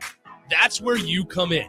Love Nebraska is giving fans the chance to submit the team's official nickname. Fans will then vote on the finalists later this season. Head to lovneb.com/nameyourteam to submit your nickname and get in the game. Submissions end on February 22nd. Name your team, shape the legacy. A lot of people in the summertime think, gee, I want to build a new home. By the time they go through the process of sitting down, getting the permits, and getting the home started, the home isn't done until January or February. Bob Benish is the founder and president of Aspen Builders, online at aspenbuildersinc.com. I think the best time to start designing your new home is the month of February. Get an early start on it. Sit down, the snow's flying. Let's sit around the table. Let's drop some plans. When we're looking out for a homeowner, we're always keeping their budget in mind. Let's put numbers together and let's get that thing started so that the home's done in summer or fall before school starts. So now is really the time to be contacting us to get an appointment to get the job done. Make your dream a reality and call Aspen Builders at 423-6811. Online at aspenbuildersinc.com. Your dream home is waiting at Aspen Builders. Coming at you live from the heart of downtown Lincoln, this is Old School with Foreman and Orman. Nebraska Football Hall of Famer Jay Foreman. Here's Coy Detmer dropping straight back in the pocket. Rifles a pass. It was tipped. It's picked off by Foreman. He's at the 15, 10, 5. He'll score. Foreman got it, and it's touchdown Huskers. Black shirts answer the call one more time. And Austin Orman. Old School with Foreman and Orman is sponsored by Graham Tire Company of Lincoln. Your tire store next door with 4 Lincoln locations. Old School with Foreman and Orman on 93.7 The Ticket and theticketfm.com. That's right. Welcome in. It is hour 2 of Old School. Austin Orman and Husker Hall of Famer NFL vet Jay Foreman alongside 2 more hours of Old School here on a Monday. 402-464-5685. If you've got any comments or questions, get to this. Jay, wrapping up our refereeing discussion. Waverly Gym. Worst ref show I've ever seen yesterday in my son's YMCA game. 32 called fouls in a 20-minute half running clock game. Big Ten refs in training. I've seen that. I've seen it in high school. Hey, these guys got to practice their calls, right? No. I will say this, man. There's guys that ref, and especially big games, they need to – it's not about you. There's one ref, we call him Jersey Shore. He'll be at the state tournament. And there's a couple. And they seem to always be in the middle of controversy.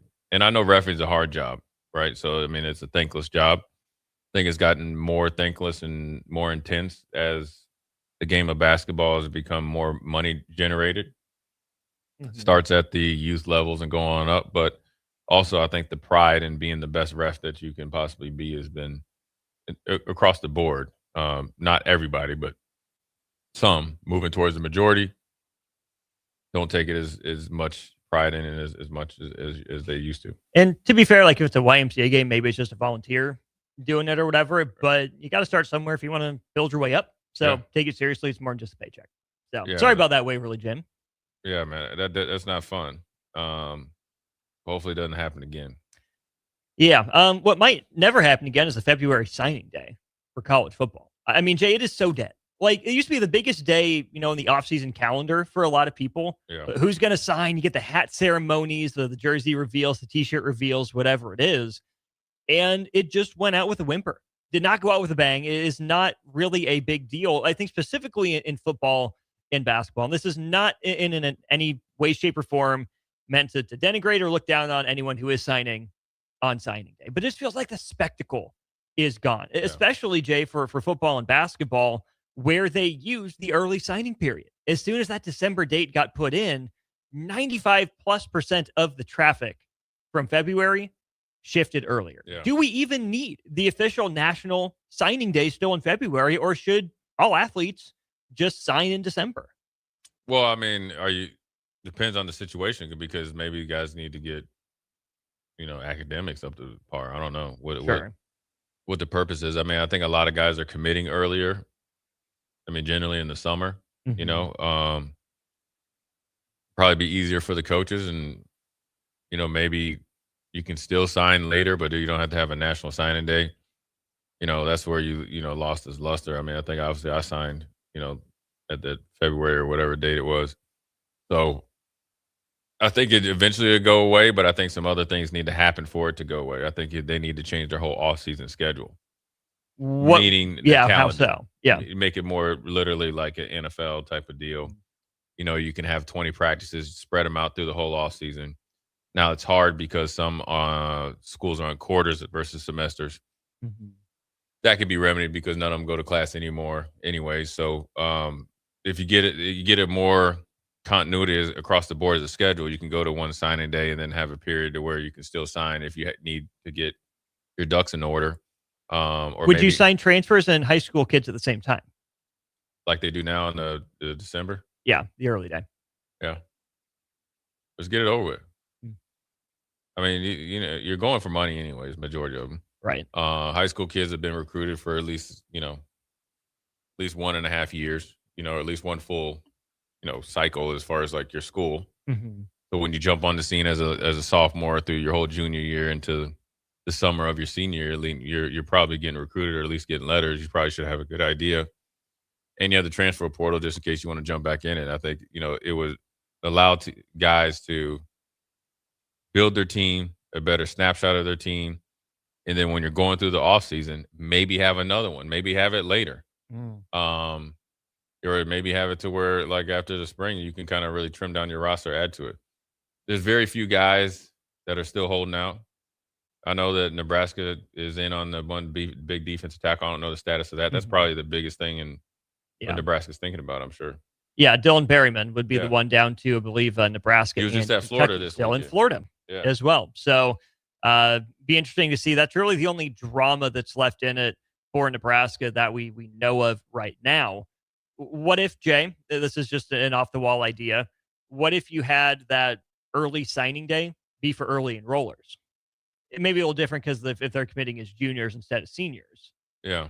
But what if we saved the quote-unquote early enrollment day for those juniors who are going to early enroll and seniors, but then everyone else had to sign in the February date? Even the portal guys? Even the portal guys. Maybe keep the portal guys. But I like that. Yeah, early enrollees, but the second signing period, I mean, it's not gonna be like, I mean, you need it, but I wouldn't put any more energy into it because we're not getting a class of 8. No, nobody really is. If you're getting a class of 8, that means you're probably hired very late, in the process. So maybe it's good to have for those coaches that got hired late in the process, right? Like maybe so the NFL, cycle, right? You have Kubiak and LaFleur getting hired now. We've seen it happen in college, right? The Sherrone Moore thing happens late, after signing day. Whittingham needs to put a class together. Maybe you do keep it, for those coaches coaches that are in playoff run, an offensive coordinator that got hired away or whatever. They would need that time to put a class together, and there would be a sense of urgency, but not have to feel rushed and or behind.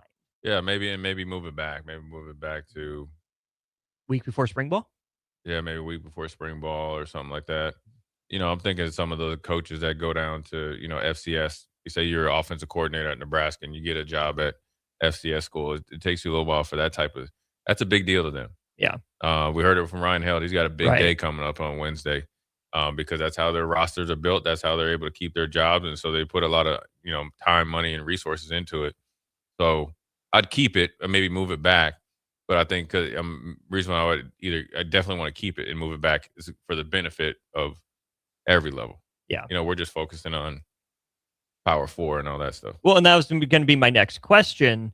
Should the Division I calendar dictate how things go all the way down the list, right? I mean, does it make sense for Division II, Division III to move to the same calendar, be on the same wavelength as Division I? Because we had that conversation with Coach Held on Friday. Really good one. Go check out the podcast or listen back to the episode if you missed it. Wherever it is you get your podcast or any of the social media platforms that the ticket has, because it is a big day, for D2s, D3s, JUCOs.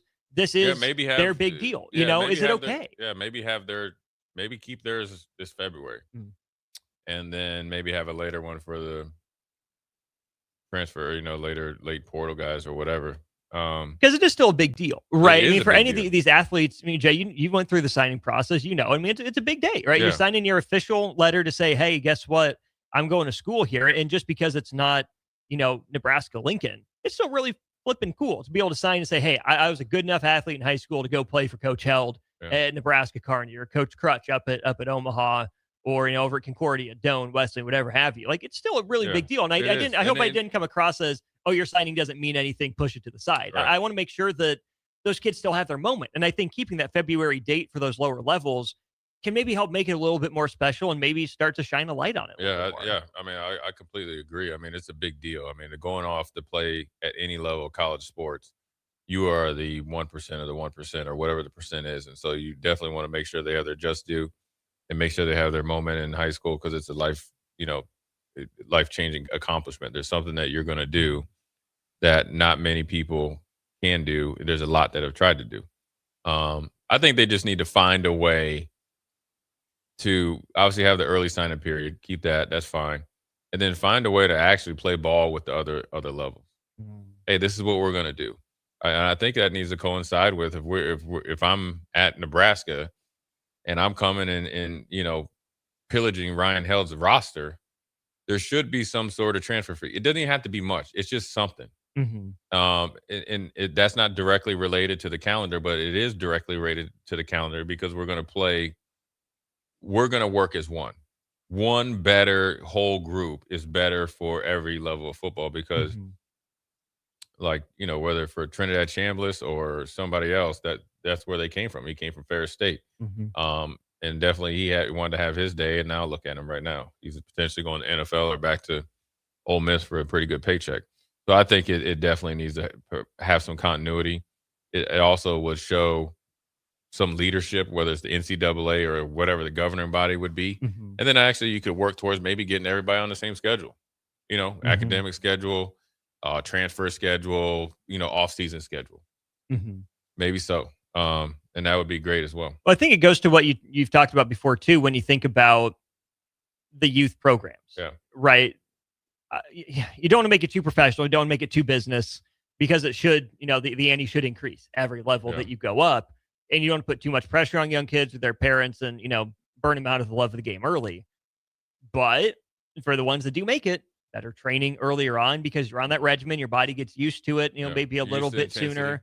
Easier probably to train that way, easier to have, uniform. Hey, this is what, this time period should be for your middle school football players. This is what this period should look like for your high schoolers. This is what it looks like in college and then into the pros.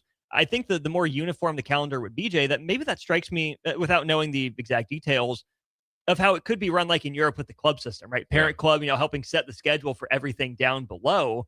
And maybe it's state by state. Maybe it's, NCAA giving guidelines to whatever the National High School Football Council is, or the, state councils onto, the middle school, schools all the way down the list. But I think that there would be a lot of benefit for young athletes in having some sort of uniform calendar or guidelines for, hey, this is what we recommend at the very least you do during this period of the year for each sport to foster growth development. What have I like that. I mean, you'd be able to be the person of change, and the change will be for the betterment of everybody else. Go figure.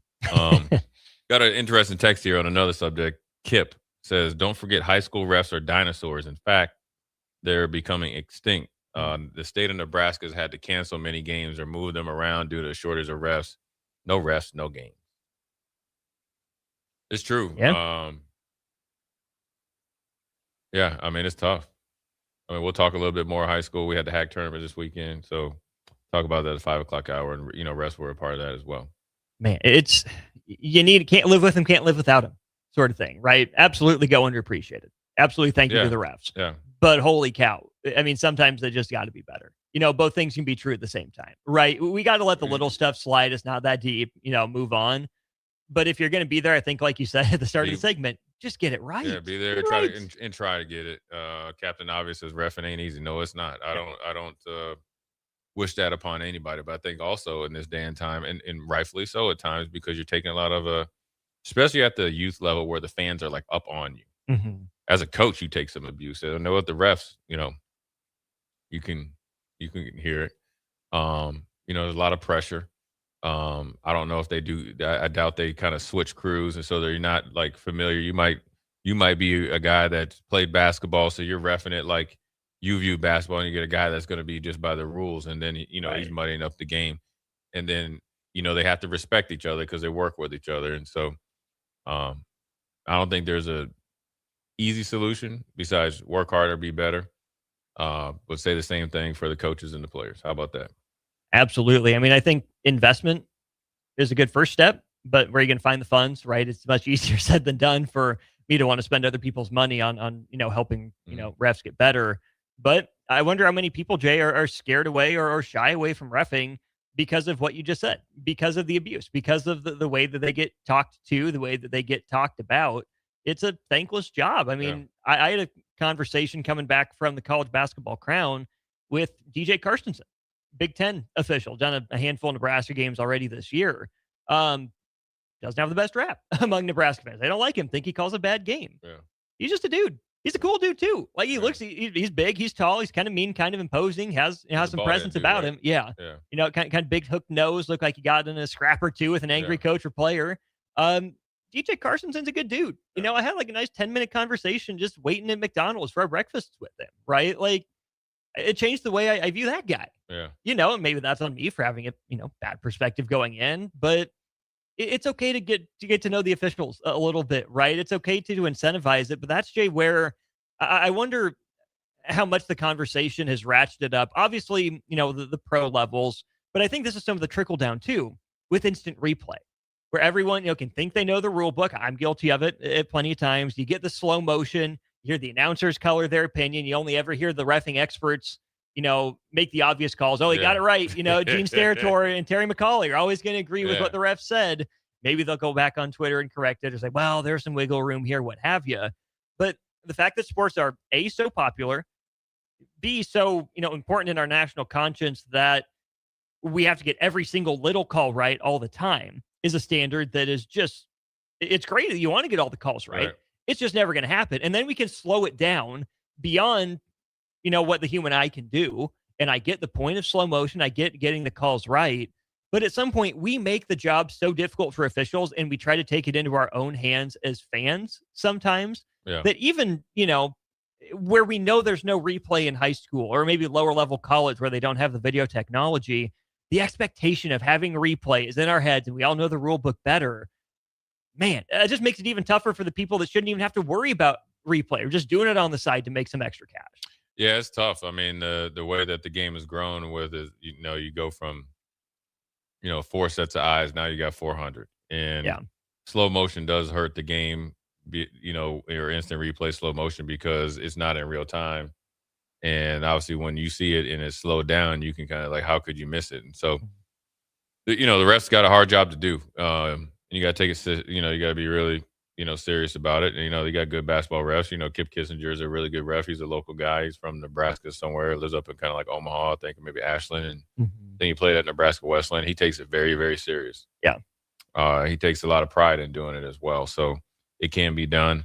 They still got good refs. I just think that sometimes when you become a part of it, I think it hurts the game and it hurts, your reputation. But, look, Nebraska is facing some more physical play. One thing I did learn or have come to learn is that a lot of refs are reffing the game as they would want it called if they were playing. And then you have some guys that are reffing the game as if they've never played.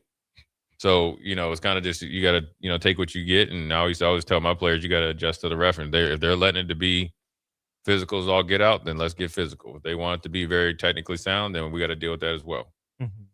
So you got to know who you're playing. And there's a reason why I know it's football is when we used to get our scouting reports, they had write-ups on refs. How many flags the crew throws per game? Yeah. Who throws this what is his like?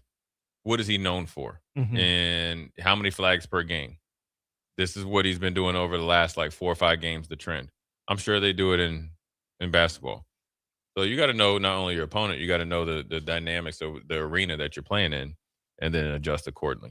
Mr. Mike D says, my wife and I work the table at a lot of high school basketball games. I would never trade places with the Zebras. Parents need to relax. NCAA and professional refs are at least making decent change. High school refs are not making enough for the abuse they take, especially at lower levels.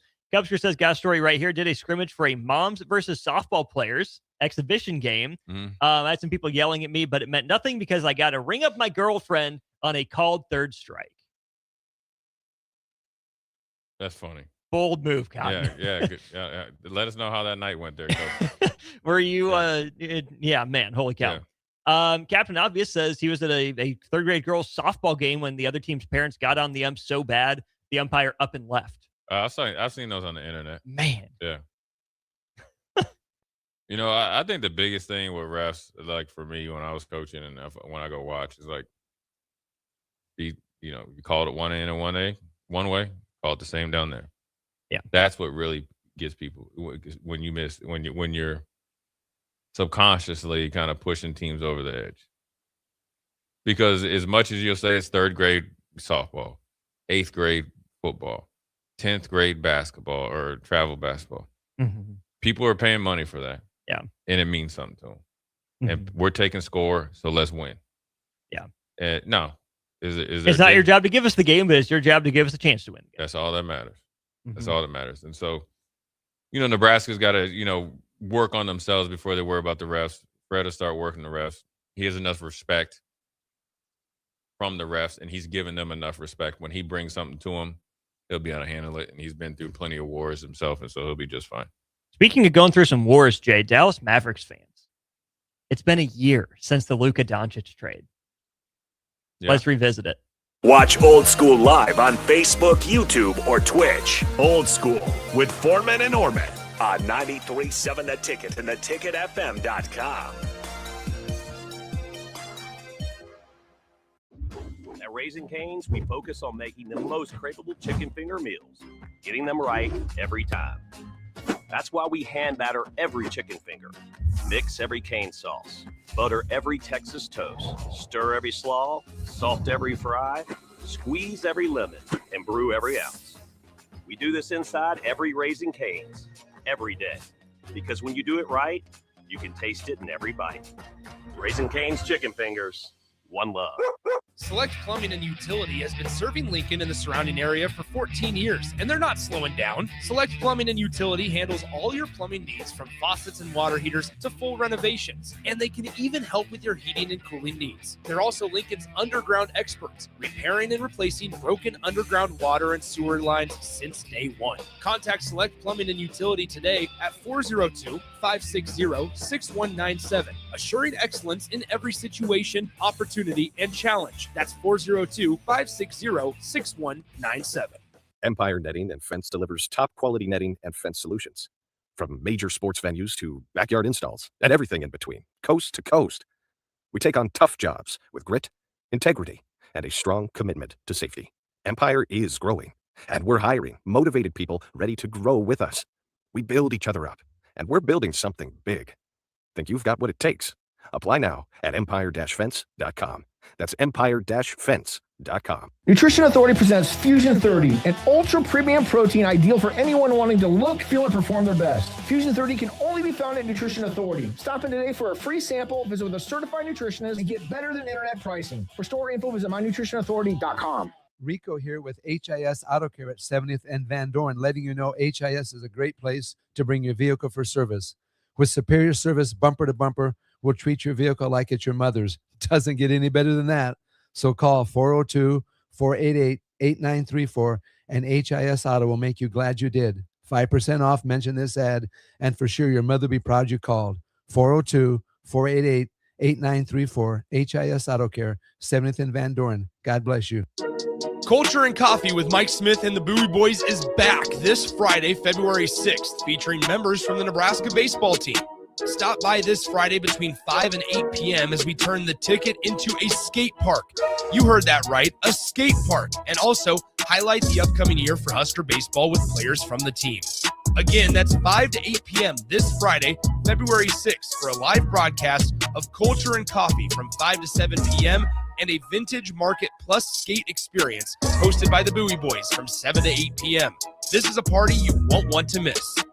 Tune in to 93.7 The Ticket immediately after every Nebraska men's basketball game for 1 hour of post-game recap. The Nebraska Basketball Postgame Show is sponsored by Union Bank and Trust, John Henry's Plumbing, Heating, Air, and Electrical, Jack Russell of Farm Bureau Financial Services, and the Lincoln Airport on 93.7 The Ticket and theticketfm.com. Shopping for new flooring is different today. Getting your questions answered, making the right selection, getting the best value, and installed quickly and professionally. Visit ostreetcarpet.com or shop our store. We'll answer all your questions and help you make the right choice. You'll be enjoying your new floor in just days for less than you'd pay elsewhere. Carpet, vinyl, wood, laminate, tile, and area rugs. We've got it all. O Street Carpet. 1732 O Street. Family owned and operated. Always the best value. In every office, there's two types of people. There are those who bring in bagels and those who eat the bagels that someone else brought in. Everybody likes the first person. Be that first person.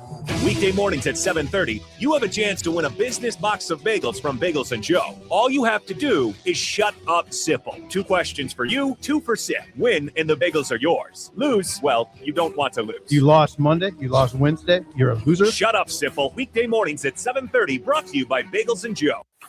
With UBT, you've got total control over your money. Like Doug, who runs his game day tailgate like a well-oiled machine. I got burgers, brats, chicken, dogs, plus all the fixins.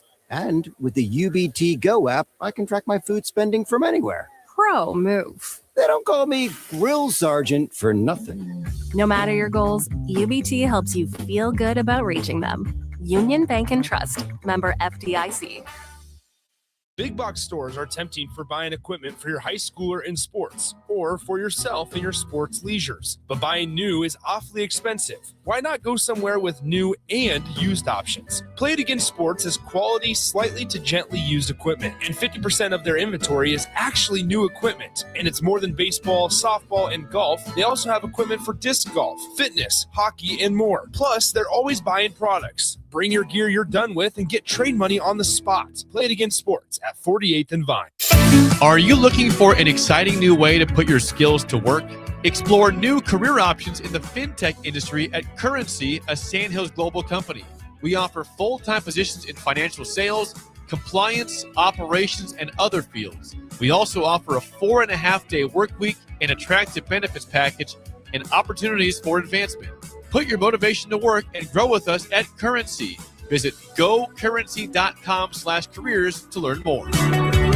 Back Nine Golf in South Lincoln is the premier indoor golf experience in the state. The weather in the winter months is cold, windy, and as unpredictable as a tee shot on the 450-yard par 4. With top-of-the-line full-swing simulators and a PGA teaching professional, Back Nine Golf is there to help you improve your game and lower your score. Back Nine Golf is open to the public with 24/7 access for members. Learn about Back Nine's variety of memberships today and see the facility for yourself at 7501 South 15th Street in Lincoln, just south of 14th and Pine Lake Road. Back Nine Golf, your premier indoor golf and events destination.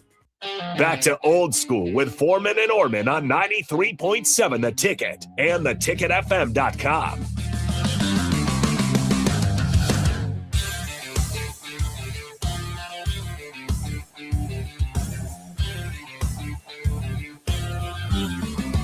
Welcome back in. It is Old School. We're on hour 2 of the show. About halfway home here on the show. 402-464-5685. Big thanks to the folks at Graham Tire Company. They are celebrating 75 years of serving the Midwest. More than just tires, they do all kinds of car and light truck repairs too. From brakes to oil changes, trust Graham Tire for service you can count on. Graham Tire, getting you to the places that matter most. Jay, what matters most for the NBA right now is that Luka Doncic has been a Laker for 1 year. I mean, it was a league-altering, landscape-altering trade. Neither one of those teams have obviously done anything crazy on the basketball floor, not winning a title yet in the year since the trade. But a move like that still has just shocked the league to its core. Just rocked it. Like, that shouldn't be possible. It wasn't possible before this. No demands, only one first-round pick, only, there's 2 teams, the Lakers and the Mavs, negotiating. And it hit at like 12:30, 1 o'clock Central Time a year ago today in the morning. Yeah. It's still just a year later, to me, unfathomable. Yeah, there was like, and it's not like Luka was a bad dude or something like that. No. I mean, obviously, need to be in better shape. But he's an iconic figure in Dallas. I mean, he was just moved his family there, built a big old house and all that stuff. And started with the change in ownership. And next thing you know, it's one of those trades that you remember. It's like when Shaq got traded or something like that. But it's different. Like, it's like it, but it's different. It is. Dead of night. Yeah. It came out of nowhere, too. Yeah. It wasn't like Giannis getting traded because, he's been talking about getting traded or passively, for almost a year. Now he's like, all right, now it's out there in the open. In the way he was traded. Yeah. It started like on a conversation between the two GMs and over like, it was just kind of like a quick conversation and then followed up by a text and then covert. And it was like, all right, let's do this. Oh, you're actually serious. Yeah, you're actually serious. Okay. We'll fleece you real quick. And then that affected, LeBron's stature within the organization. And now the Lakers are sold. Now you have the Buss family, infighting. Now you have a whole fan base up until Cooper Flag got there that wanted everybody gone. Everybody. And the only person that was safe was Mark Cuban because he was like, I'm here, but I'm not. And he got out in front of it quickly. He said, if I was still, majority owner and had controlling interest, this wouldn't have happened. So there's a lot of factors into it. Do we think Jason Kidd was a stealth player in this? Or do you think he was blindsided? This is Jason Kidd. What do you think? I'm asking you.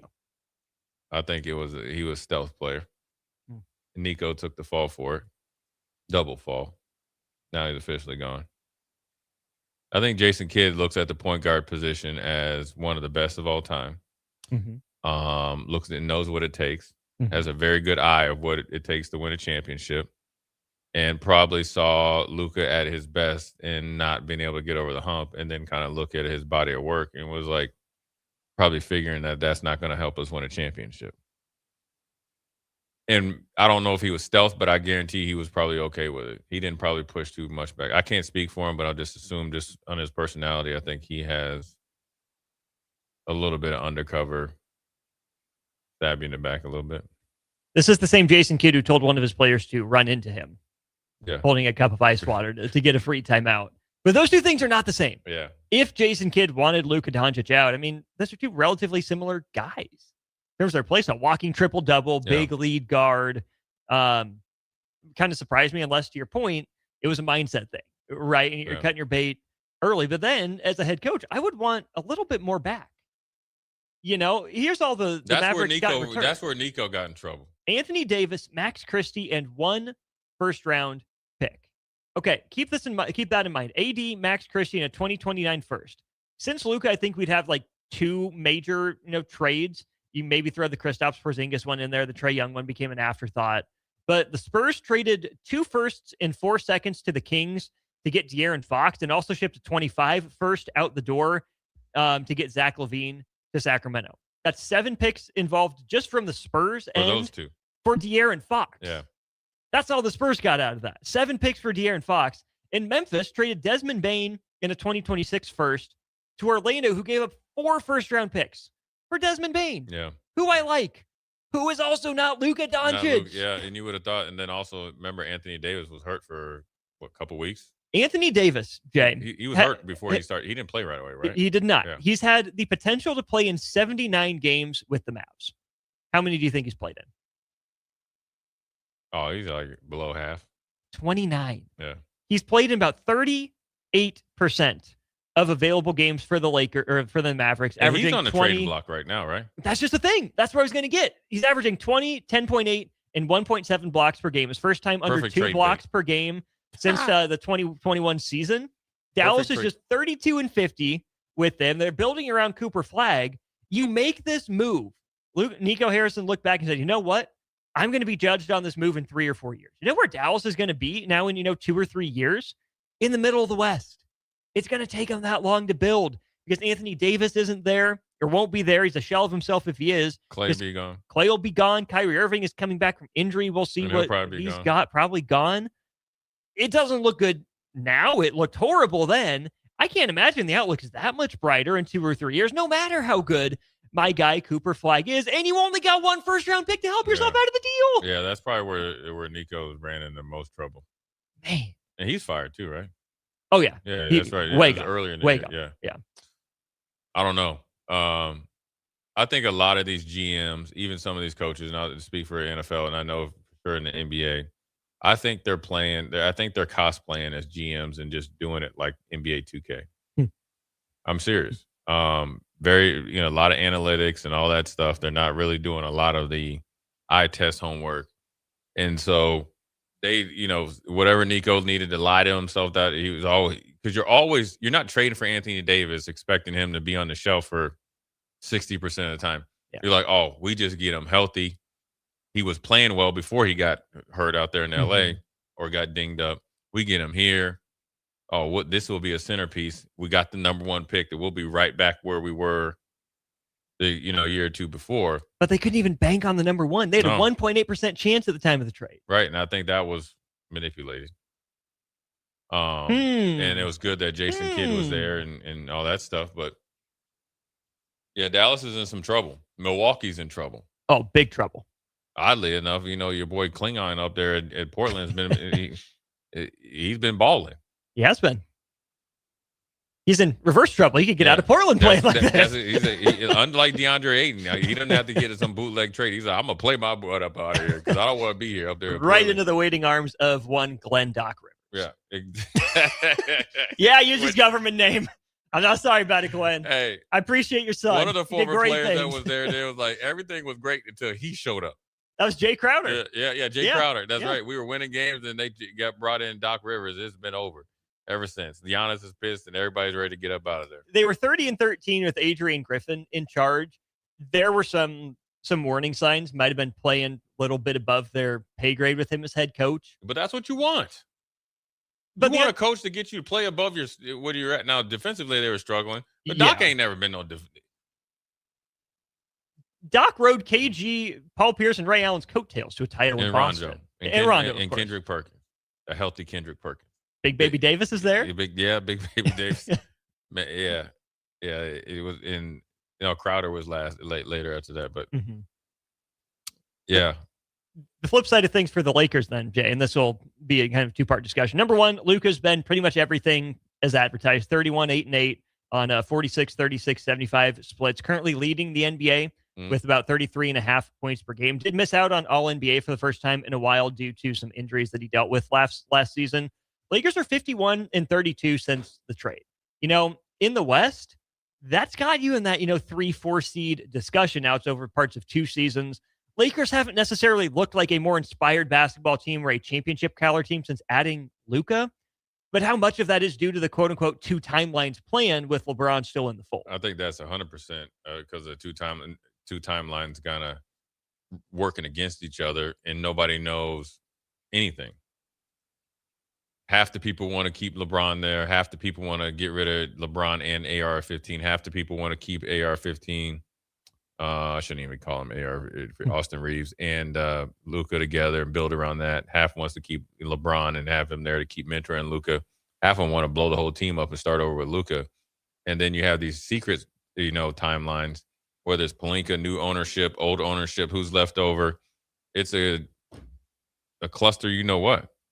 And it's above what they were at, but it's a far cry from OKC and let's just say Houston or whatever the top teams. Yeah, you're like a fake 3 or 4 seed. You can come in. You could be in the first round of the playoffs and lose as a higher seed, right? Especially in the West. Yeah, especially in the West, in the way that they play, where it's a couple games on, 3 games off. So they got to figure it out. The trade deadline is going to be interesting. It sounds like LeBron's not going to go anywhere. If I was him, I'm ready to get over. Get my spot, but I think his brand is too big. He's just not going to mess with it. If you're craving something warm, sweet, and unforgettable, Insomnia Cookies has you covered. Whether you're hosting a party, planning an event, or getting ready for the holidays, Insomnia Cookies delivers fresh-baked goodness right when you need it. Treat your guests to warm, melty classics, deluxe cookies, and even ice cream cookie sandwiches. Perfect for office celebrations, birthday surprises, you name it. Order ahead or get it delivered. Make your next event a little sweeter with Insomnia Cookies, located right here in downtown Lincoln, just down the couple streets from us at 16th and Q. On LeBron really quickly, Jay, before we go to break, he got the All-Star nod in the West. The final name announced. Is this the Western Conference coaches knowing LeBron is on his way out? Is it punishment for Kawhi Leonard in the aspiration saga after the fact? Or is it just coaches not knowing who they're voting for? They check LeBron and call it good. I think it's LeBron. I think they're going to cover their bases and say this is the last one, make sure he's in. Also, I think Kawhi Leonard and his lack of, even though he's playing a little bit more this year, is like you think the coach is like, all right, he's not available enough, but he's playing well, and LeBron's doing okay. But sometimes when you've been there and done that, and you're facing the league, and I think Kawhi doesn't really care. Who knows if Kawhi would even play? I don't even know if LeBron's going to play. So Right. I think LeBron's just getting the benefit of the doubt. Kawhi has earned not to get the benefit of the doubt. Fair or unfair? Kawhi's played in 4 more games this year than LeBron, averaging about 6.5 points more per game. Similar number of rebounds. LeBron's averaging 3 more assists per game, shooting 1% better overall. Field goal percentage is LeBron, but Kawhi is at essentially 50, 40, 90 right now in 35 games. 49.5% from the floor, 39% from 3, and 92% at the free throw line. Jay, is Kawhi a what if in the NBA, or is this just who he is? Right? Because to me, he's more than like a Bo Jackson.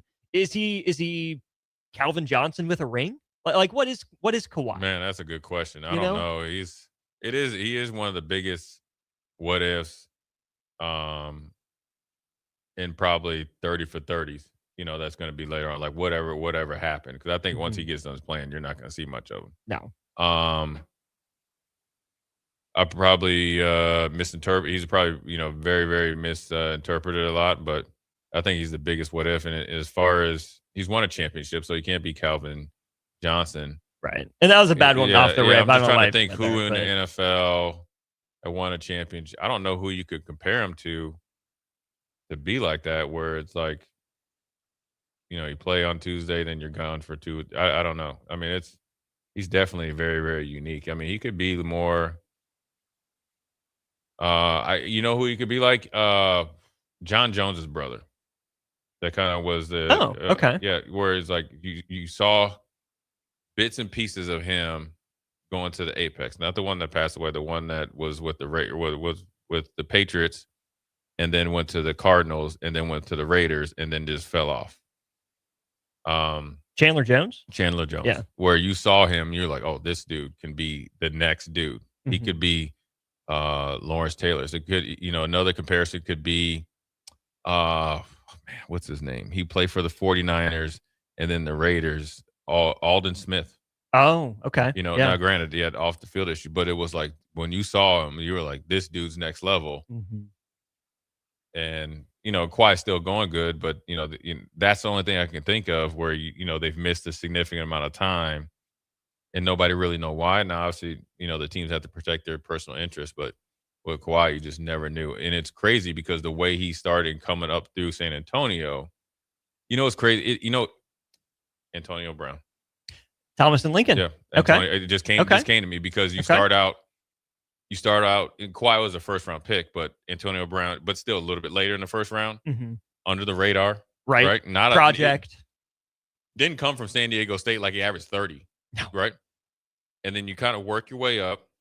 Great story. Hit stardom. He's got his uncle Antonio Brown. Averages. Ryan Clark says you got to watch out for him once he gets paid because you start to see it. Maybe that's the best comparison. Yeah, I can see it. The reason for the downfall is slightly different, but you're in and out of the limelight for good and bad reasons. So yeah, I can be with it. Yeah. Let's go to break. Big thanks to Graham Tire for their sponsorship of the show, proudly celebrating 75 years of serving the Midwest. Jay Foreman over there. I'm Austin Norman. One more segment for hour 2. Well, another hour coming up next.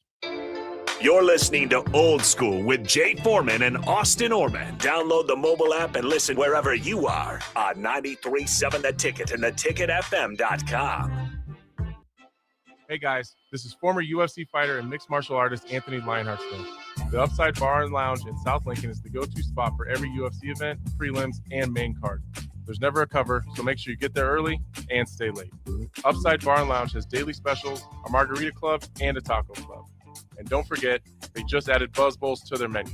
Learn more about upcoming events by visiting UpsideBarLNK.com and stop into their South Lincoln location for every UFC event on 27th and Pine Lake.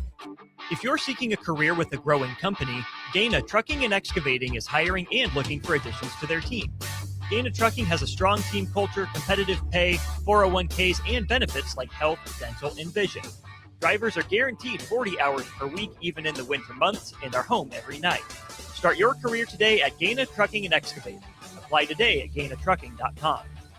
Hi, Sean Callahan here with Koppel Chevrolet GMC, and wow, what a year it was at Koppel. The Koppel family would like to say thank you for a record-setting sales year in 2025. Now let's start 2026 off with a bang. New GMC Sierra pickups starting at $12,500 off list or 0% APR. Also hot off the presses, new Terrain leases at $299 per month. That's right, $299 per month on new GMC Terrain leases. So please stop on in the store or online at koppelcars.com. Stock numbers G138852 and G16518. 2,500 down with proof credit. Tune in to 93.7 The Ticket immediately after every Nebraska men's basketball game for 1 hour of post-game recap. The Nebraska Basketball Postgame Show is sponsored by Union Bank and Trust, John Henry's Plumbing, Heating, Air, and Electrical, Jack Russell of Farm Bureau Financial Services, and the Lincoln Airport on 93.7 The Ticket and theticketfm.com. Sometimes good people make mistakes. When you find yourself in need of an attorney, call Liberty Law Group. The attorneys at Liberty Law Group will defend you in court and protect your freedom to get you the best possible outcome and the justice you deserve. Trust your freedom to Liberty Law Group, the best criminal attorneys in Nebraska and Iowa. Call them today at 877-404-5238. That's 877-404-5238. Or check them out online at libertylawgroup.com. Want to make the easy call? Call John Henry's. From leaky pipes to a broken AC, flickering lights to furnace fights, even drains and duct cleaning, we've got it handled. Plumbing, heating, air, and electrical, all under one trusted roof. Proudly serving homes across Lincoln, Omaha, and surrounding areas and ready 24/7. Visit calljh.com or call John Henry's. 435-5555. John Henry's Plumbing, Heating, and Air. And electrical. When it comes to concrete, Stevens & Smith Construction doesn't stall. They go for the takedown. As Nebraska's full-service concrete contractor, they stay in bounds, hold inside position, and never forfeit quality. Whether it's foundations, flatwork, or concrete coatings, they elevate performance and pin down results that win every time. Stevens & Smith Construction is a proud sponsor of Takedown Tuesdays on 93.7 The Ticket. Because when it's time to wrestle with concrete, Stevens & Smith Construction slams expectations. A lot of people in the summertime think, gee, I want to build a new home. By the time they go through the process of sitting down, getting the permits, and getting the home started, the home isn't done until January or February. Bob Benish is the founder and president of Aspen Builders, online at aspenbuildersinc.com. I think the best time to start designing your new home is the month of February. Get an early start on it. Sit down. The snow's flying. Let's sit around the table. Let's drop some plans. When we're looking out for a homeowner, we're always keeping their budget in mind. Let's put numbers together and let's get that thing started so that the home's done in summer or fall before school starts. So now is really the time to be contacting us to get an appointment to get the job done. Make your dream a reality and call Aspen Builders at 423-6811. Online at aspenbuildersinc.com. Your dream home is waiting at Aspen Builders. Golfing in 72 degrees and perfect conditions in Nebraska doesn't seem possible in the winter, but it is.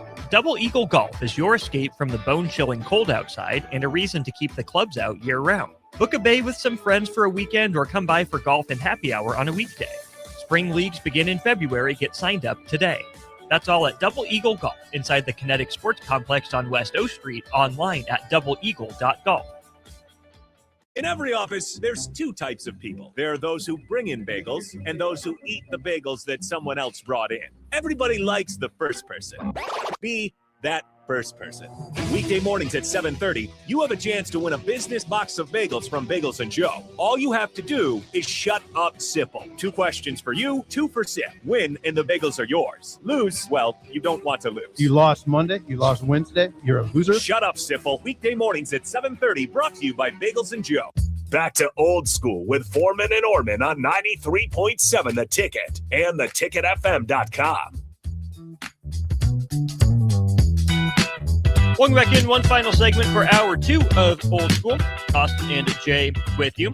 Big thanks to Love Volleyball Nebraska for their sponsorship here of our final segment of our second hour of the show. They're back in action again soon. You can get your tickets online at lovb.com or lovbneb.com. Check out the promotional schedule. All sorts of great stuff going on. And as you heard Nick say, I don't know if it was just this break or the last break, they're choosing a team name. That's right. Team nickname. You can be a part of choosing that, but only if you are in the arena.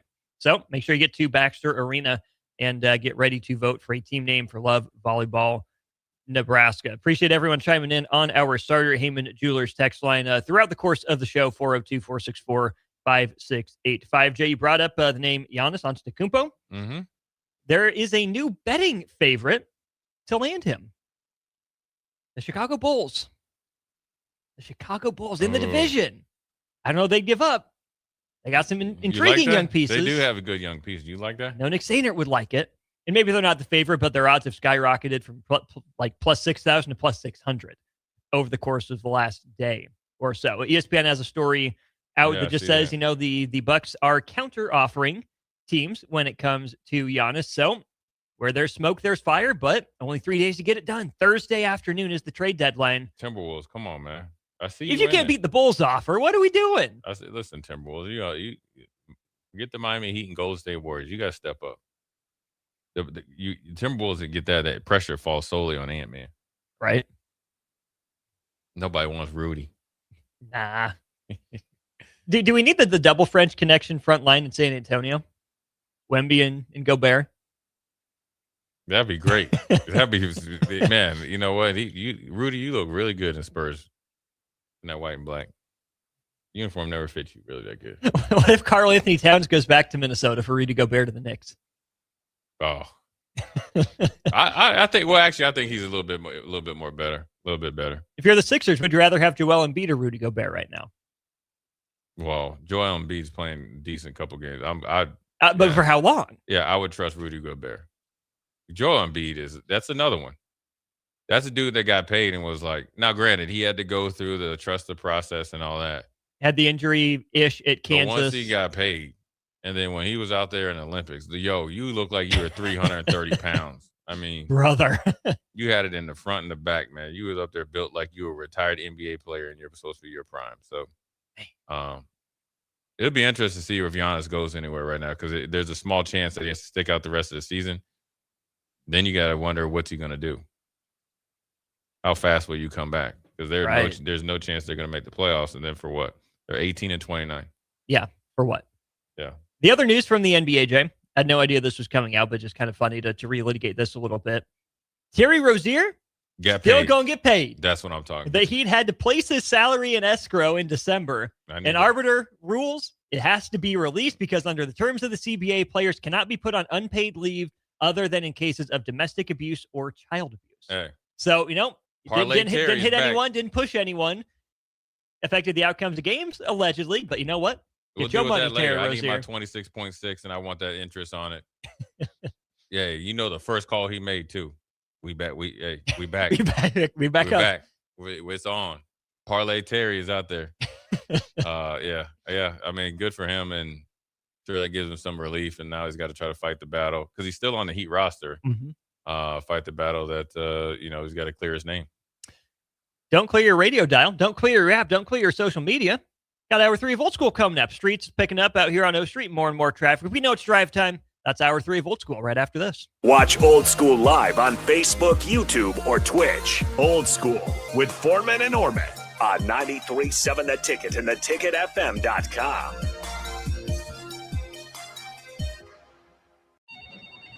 Just got the brakes fixed on my car today. You did? You haven't even left the office. I didn't need to. I got a guy who picks up my car and drops it off when it's done. Well, who's your guy? Graham Tire. They have pickup and delivery service at all 5 of their Lincoln locations. Schedule your service online on the Pickup and Delivery tab at GrahamTireLincoln.com. That's GrahamTireLincoln.com. Let us do the running. Some limitations apply. See store for details. Want to make the easy call? Call John Henry's. From leaky pipes to a broken AC, flickering lights to furnace fights, even drains and duct cleaning, we've got it handled. Plumbing, heating, air, and electrical, all under one trusted roof. Proudly serving homes across Lincoln, Omaha, and surrounding areas and ready 24/7. Visit calljh.com or call John Henry's. 435-5555. John Henry's Plumbing, Heating, and Air. And electrical. Stop asking your friends if they're hosting a party this Sunday and come join the real party instead. Join 93.7 The Ticket for the Super Bowl at Buffalo Wings and Rings at 68th and O this Sunday and walk away with great prizes just for showing up.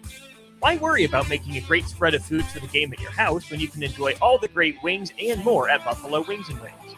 It's the Super Bowl party with 93.7 The Ticket at Buffalo Wings and Rings this Sunday at 68th and O. Back Nine Golf in South Lincoln is the premier indoor golf experience in the state. The weather in the winter months is cold, windy, and as unpredictable as a tee shot on the 450-yard par 4. With top-of-the-line full-swing simulators and a PGA teaching professional, Back Nine Golf is there to help you improve your game and lower your score. Back Nine Golf is open to the public with 24/7 access for members. Learn about Back Nine's variety of memberships today and see the facility for yourself at 7501 South 15th Street in Lincoln, just south of 14th and Pine Lake Road. Back Nine Golf, your premier indoor golf and events destination. Shopping for new flooring is different today. Getting your questions answered, making the right selection, getting the best value, and installed quickly and professionally. Visit ostreetcarpet.com or shop our store. We'll answer all your questions and help you make the right choice. You'll be enjoying your new floor in just days for less than you'd pay elsewhere. Carpet, vinyl, wood, laminate, tile, and area rugs. We've got it all. Carpet. 1732 O Street. Family owned and operated. Always the best value. All right, Lincoln, if you're a diesel technician who's ready to earn up to $40 an hour and you're tired of working nights and weekends, listen up. Inland Truck Parts and Service is hiring experienced diesel technicians right here in Lincoln, and they're offering what every hardworking tech wants. Monday through Friday hours, no nights, no weekends, and paid training on advanced diesel technology. With 37 locations across 12 states, career advancement opportunities are endless. Start building towards your future and apply today at inlandtruck.com. That's inlandtruck.com. Or text APPLY to 785-369-1320. This is Lincoln's home for sports talk on the FM dial. Also online at theticketfm.com. On the internet. KNTK FM Firth, 93.7 The Ticket. Rico here with HIS Auto Care at 70th and Van Dorn, letting you know HIS is a great place to bring your vehicle for service. With superior service bumper to bumper, we'll treat your vehicle like it's your mother's. Doesn't get any better than that.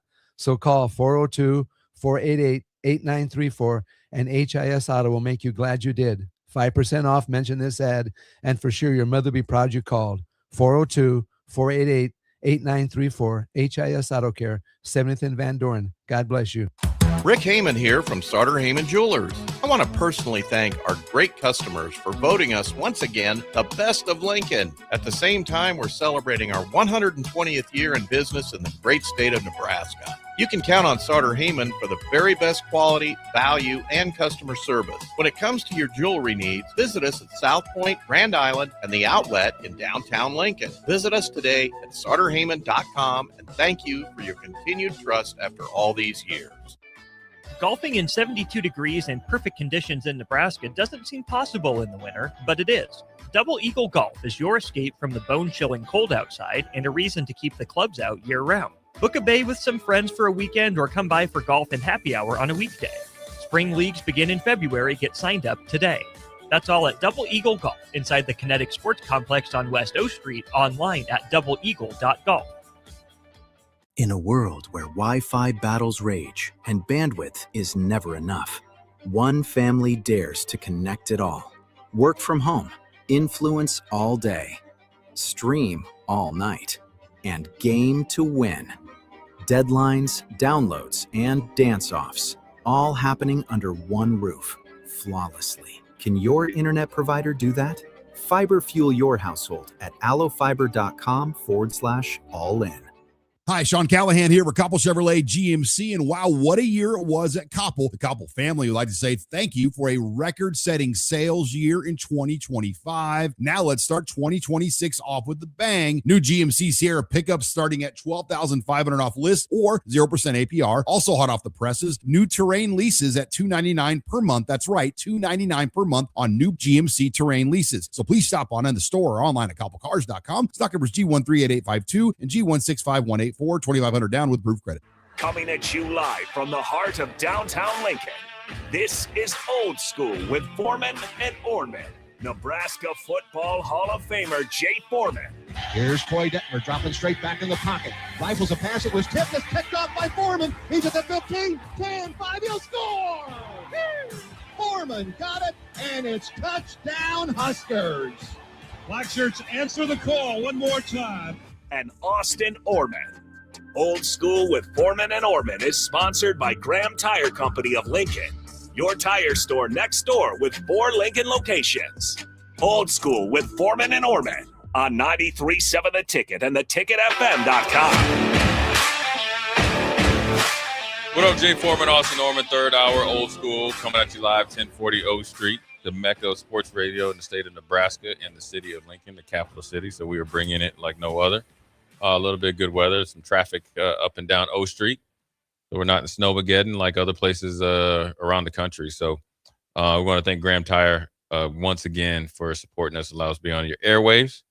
A lot going on. Obviously, we wrapped up Husker men's basketball, so we put that to bed. Now they're working diligently to fix whatever they deem needs to be fixed before they play Rutgers here in a little bit less than a week.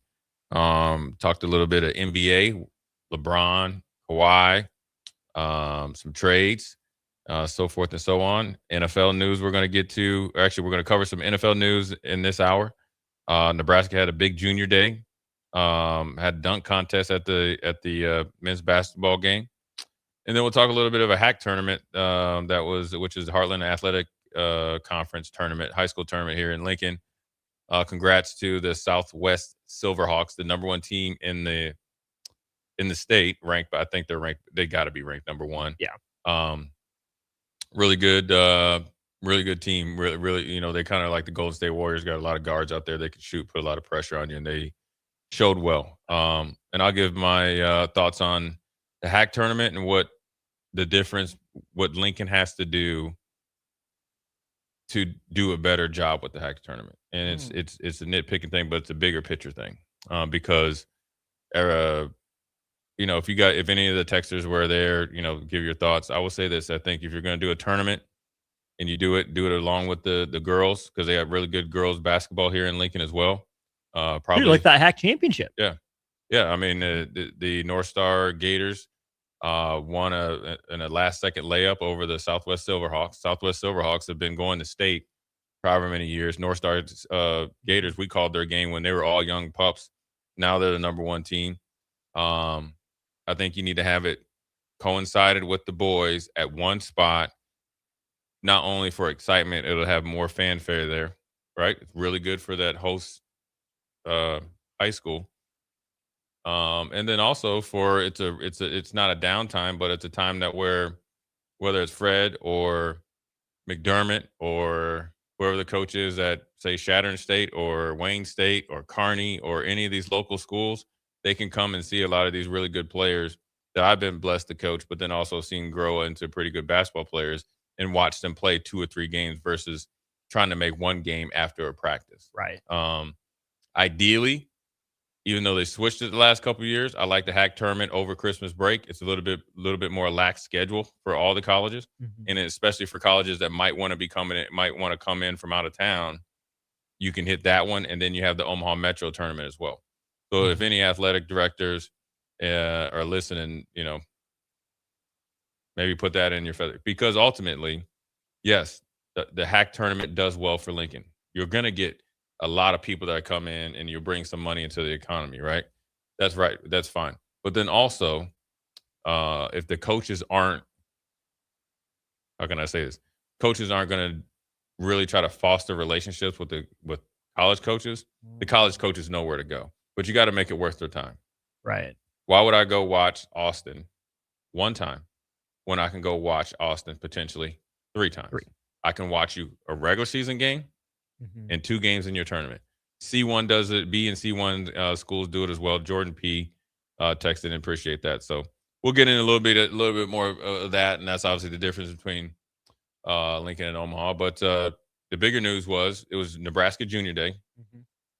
If you weren't on X or Twitter, Trey Taylor and them were obviously doing a really good job of peer recruiting, and they were, I think that some of the coaches weren't in town. But they all were trying to push towards obviously continuing the growth of the commits in their relationship, their stronghold, commitments with Nebraska, and then a lot of guys that they're wishing to get commits from in the future. to make this 2027 class as high. They're obviously, I think it's right now a top 5 class. They're trying to get it as high as possible, is to be a cornerstone potentially in the distant future, because got some good little young players coming in, but the players coming in and dominating the Big Ten, it's going to take a couple years to get that, but it's a good cast of characters to have to get started. And so it was on display. They were at the basketball game. They had a dunk contest. Quinn Clark won. Pretty impressive. Jumped over, I think, Corey Campbell, the weight coach. And so, look, the program's out in the forefront, and it was a good atmosphere to kind of piggyback off of what Fred and those guys were doing Sunday, against Illinois. Yeah, it wasn't a huge list of names, but some pretty important ones. Right. If you're in Nebraska, you had the 5 commits that were in town. Obviously, Taylor and Tay Ellis were there. Torrey Pittman, being in-state, was there too, as long as Matt Erickson and then Amir Brown. Yeah. Were the 5 commits that you have for 2027 already. Pretty heavy on the offensive line for this many. 3 of the other 7 guys that were there were on the offensive line. Barrett Kittrell, right, in-state guy with some Nebraska bloodlines, was there, becoming more and more, I think, of a priority prospect for Nebraska. Kyler Kuhn out of Kansas City. Nebraska is really trying to get back into Kansas City, probably spearheaded by Jamar Mosey. In a lot of ways. He knows it very well and is well respected. Right. So for Matt Erickson, it was a chance to get to meet Kittrell. Kittrell? I think it's Kittrell. Yeah. Barrett Kittrell, out of Ashland Greenwood. And then an offensive tackle, 6'4", 295, Jay Azza Jr., Timi Alu out of Locust Grove in Georgia. 6'4", 295 as a junior. Does that tell you good frame or frame to work on? And obviously, you're going to have to work on the frame to get to college. You're always going to. I mean, that's a good starting spot. I mean, obviously, how he holds the weight, and is he truly 6'4", and how much weight of it is a good weight. But they probably feel like you got the measurables. I think right now a lot of colleges look at the measurables first. There is good and bad with that. And so he has a good starting spot, but ultimately you don't get here on junior day or invited unless you have pretty good tape. And also the one thing you mentioned, only 7 guys here, everybody had a lot of people had their junior day, that last weekend. So we saw them over here, coming in and out of the Hampton Inn or whatever. And so they're trying to build the program, and you got to, had a smaller class this year, I'm assuming have a little bit bigger class, with 2027.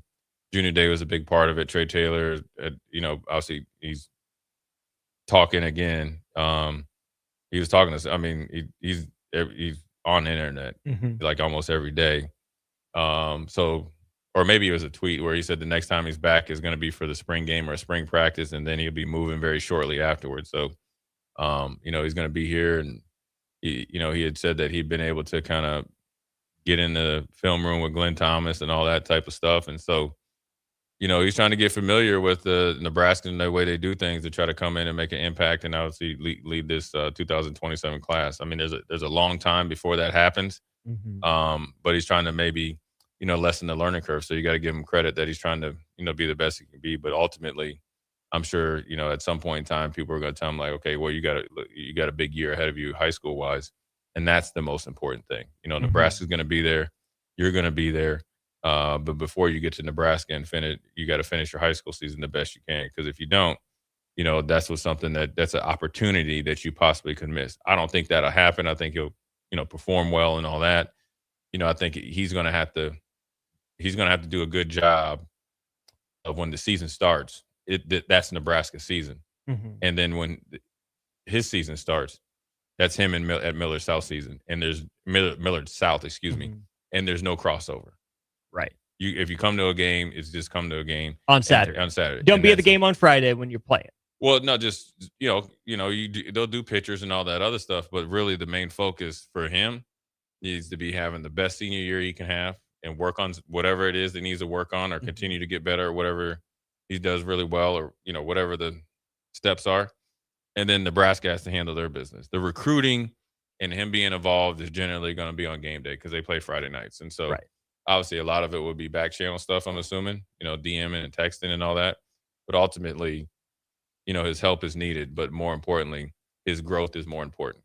It's got to be. In high school. Yeah, it's got to be for him and for Nebraska, I think. I think that's a really great point, Jay, because if you are coaching a young man, especially a quarterback, where there's only one of those guys on the field at any given time, you need to be in the moment, right? You can't be No. thinking about the previous play that went wrong. You can't be thinking about, okay, well, if we get this, what comes next? That'll come naturally. The more reps you get, the more comfortable you get. But I think even more so, especially in the, quote unquote, social media day and age and in the transfer portal day and age, you need a guy at the helm of your team, whether it's the head coach or the quarterback or whoever's calling the defense in the middle. You need them focused on the moment in the present. I think if Trey Taylor is looking too much ahead, to being at Nebraska, and that's more of his focus as opposed to his own development and growth and improvement at Millard South, that would have me worried as a Husker fan, right? Cool. I'm glad you're excited to get here, but you were also excited to get to Millard South. But what was the purpose that you went to Millard South? It was to get better. It shouldn't be about the recruiting, right? You can say that, and that's fine if that's a byproduct of it. But you got to be at Millard South to get better. And if you're not at Millard South to get better and you're focusing too much on a team that is not yours right now, that you haven't earned anything for at Nebraska, you're not going to perform as well. And then you get to Nebraska, how do we know you're not just going to be looking to the next best thing, right? You can do all the lip service and say all the words that you want, but your actions are going to speak louder. They always will. Yeah, I think it's going to be, I don't even know if you want to call it a redshirt year. It's he did. No, I mean, I don't know if I'm going to call it. I think one of the biggest things that I had to learn during when I redshirted was time management. That's what he's going to do, and I guess it's social media management or management of his mind and what he's obligated to do. So if he does it right, everything will go as plans. If one becomes a little bit more than the other, it could get a little shaky. And I don't think by any means as of right now, I don't sense that he'd be jumping ship after a year or two. I think more or less don't miss the boat of, you and Tay Ellis are going to an established program. They won championships before you got there. That thing has been built before you got there. Right. And yes, they lost 20-some guys to college, 12 to, whatever it is, the major D1s, whatever the numbers are. Okay, so you have to replace the quarterback who's the best quarterback by numbers in Nebraska high school history.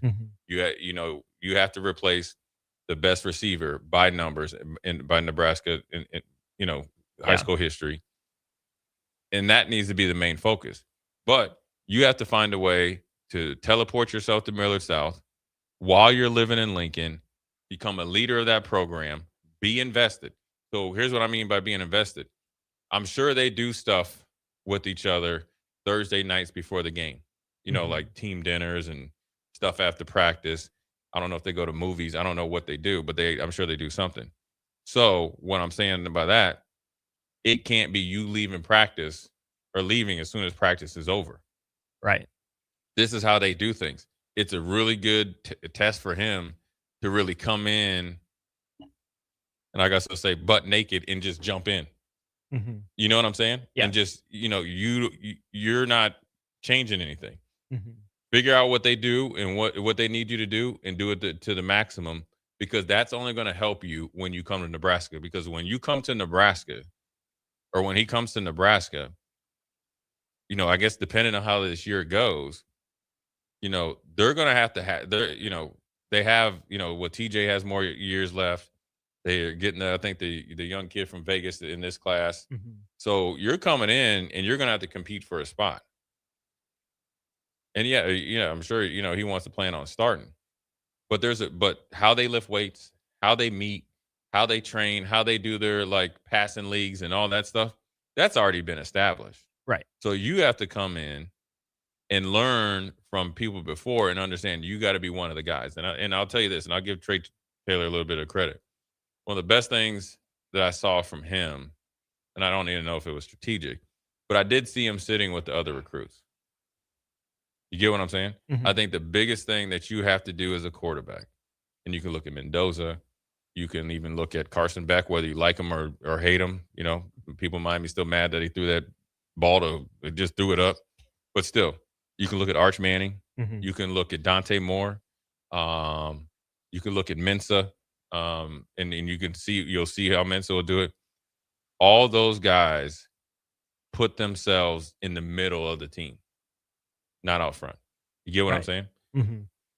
Especially as a young player, especially as a rookie in the NFL, especially as a freshman. No matter what, that's the best piece of advice. You don't know what it takes to win, and that's not a bad thing.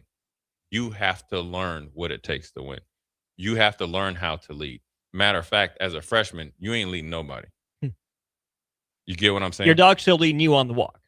Yeah, because you don't know. That'd be too. You just. I mean, what are you going to tell somebody? I mean, if I'm a junior and I've been productive, now, granted, I'm gonna lead you. You're a leader because you're a quarterback. But your main job when you're a freshman quarterback or a young quarterback, a freshman quarterback or newly starter, is really to make sure that the car doesn't run off the road. I'd say let your play do the talking. Let your play do your talking in a lot of the ways too. Because let's take the Millard South example first.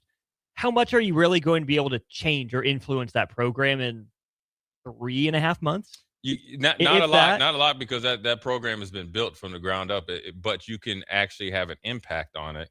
Now, you could be involved in that community. You could be in their, you could be going to their youth games, and those kids see you.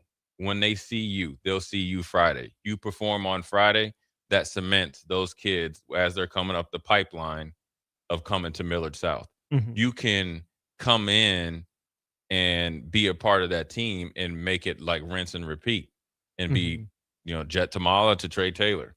When you can, they'll put your picture up there and all that stuff. So it's a unique opportunity for them. It's not the norm, especially around here. Right. But you can make the most of it. You can learn from it. It could help you to be in a better place at Nebraska for sure. Like when you officially step on campus. He's walking into a more established program in high school than in college right now. Yeah, if you take, in some ways, right? I know a dominant high school program, right? And it's apples and oranges, I know, but just work with me here for a second, because what Trey Taylor can't do at Millard South is make it into the Trey Taylor show. I'm this big guy and big man on campus. Nebraska wanted me here. I wanted to be here. You're lucky to have me. Do things to make my life easier. It's got to be Trey Taylor's job to make everyone else's life easier. Trey Taylor is going to be the one that's going to get some of these kids scholarships. Oh, yeah. On Millard South, right? That is his objective. How do I make my teammates look good? By handling my business, by getting better at football, by putting them in positions to succeed. And then you get to Nebraska, right? I mean, Millard South may be more, established relative to the level right now than Nebraska football. But walking in as a senior in high school to a high school is a lot different than walking in as a freshman into a college. Yeah. It's not going to go that way, right? You can use this turn the battleship around thing, but if you start making those demands and challenges as a freshman, it's not going to come off the same way. No. It's just not. You can hold guys to a higher standard, right? I mean, I've heard the stories about, like a Tommy Frazier, right? Now, you challenge people as a competitor. That's great. I don't know what Tommy was saying or not saying, but was he going to the coaches in the office? Oh, this guy's not doing that. This guy, he wasn't a tattletale, didn't sound like, He let his play do the talking. And then guess what? 2 rings out of the deal. It works out pretty well. Not saying that's what it's going to be for Trey Taylor. Maybe that's not the perfect example, and you can put me in my place. But my point is, if you're Trey Taylor, don't you have to assume that 2027 is going to be your redshirt year? That you're not going to walk in and start. Like, you're going to do your best. I don't think there's first of all, if they by that time a freshman would be able to play 9 games, so there's really not a redshirt year. Redshirt conference season. Yeah, I don't. Yeah, I know, right? I don't think he's coming here not expecting or not wanting to start. That's all these kids. I mean, all these kids think. You could be ranked number 500. They just think maybe I phrased it poorly. You have to have the mindset of I got to work hard, so they have no choice but to put me on the field. I'm sure humble mentality. Walk on. I got to earn everything I'm given. I think he's going to come in and work for it, or work as hard as he can, or work as hard as he know how. And I mean, that's what he's going to do. I don't think he's going to kind of, lay back. I don't think he's trying to, cotton ball at it. That's what we used to call it, like just lay back and be calm. I think he's going to try to jump in the fire and turn some heads. Now, whether that happens or not, and then you got to continue to do it, because once you start getting hit, it is a different ball game. But be careful how you try to turn the heads. Yeah, I think that the best, like I said, the best. That's why I think the time in Millard South, it's a great opportunity for him right now, from this day forward, after junior day. How you time manage. What do you do? How do you're leaving a lot of friends in Chicago. Mm-hmm. You got to make sure you keep those relationships, because those are the guys that help you get to here. Right. So, might be an opportunity for you to go back instead of, like go back there during a bye week or during a away game or so forth and so on. So yes, it might cost you a little bit of money, but it's worth it. It's learning the sacrifice and learning how to think outside of yourself, which is going to be huge for him. Time manage, social media time, travel time, personal time, football time, family time. This next year is going to help him with that as he moves forward in his football career, obviously at Nebraska, which then he'll be able to see in real time, even though it's a totally different level, but it's high level football and obviously a lot of pressure there. Well, not pressure, but the standard is there. How do I deal with attention and success before I get to college? How have I prepared? What works and what doesn't? So maybe that's how he's thinking as a redshirt year. And that might be great if you're using it as how to be in this fishbowl before you get to college. But the only thing that matters once you at Miller South and at college is you got to play well. Mm-hmm. And everybody else has got to play well and learning how to lead and learning how to fight through adversity, learning how to really understand where you're at and have some rational thoughts of the big picture. Which is hard to do at 17, 18. It's hard because look, he's been a gifted athlete. He's been, when you do the 7-on-7 thing, man, you're traveling all over the country at, from 6th or 7th, 8th grade. And you're playing in big time tournaments. You've probably done in front of big time people. Big time people. He's probably had 200 interviews. Oh, easily. Yeah. Probably more than that.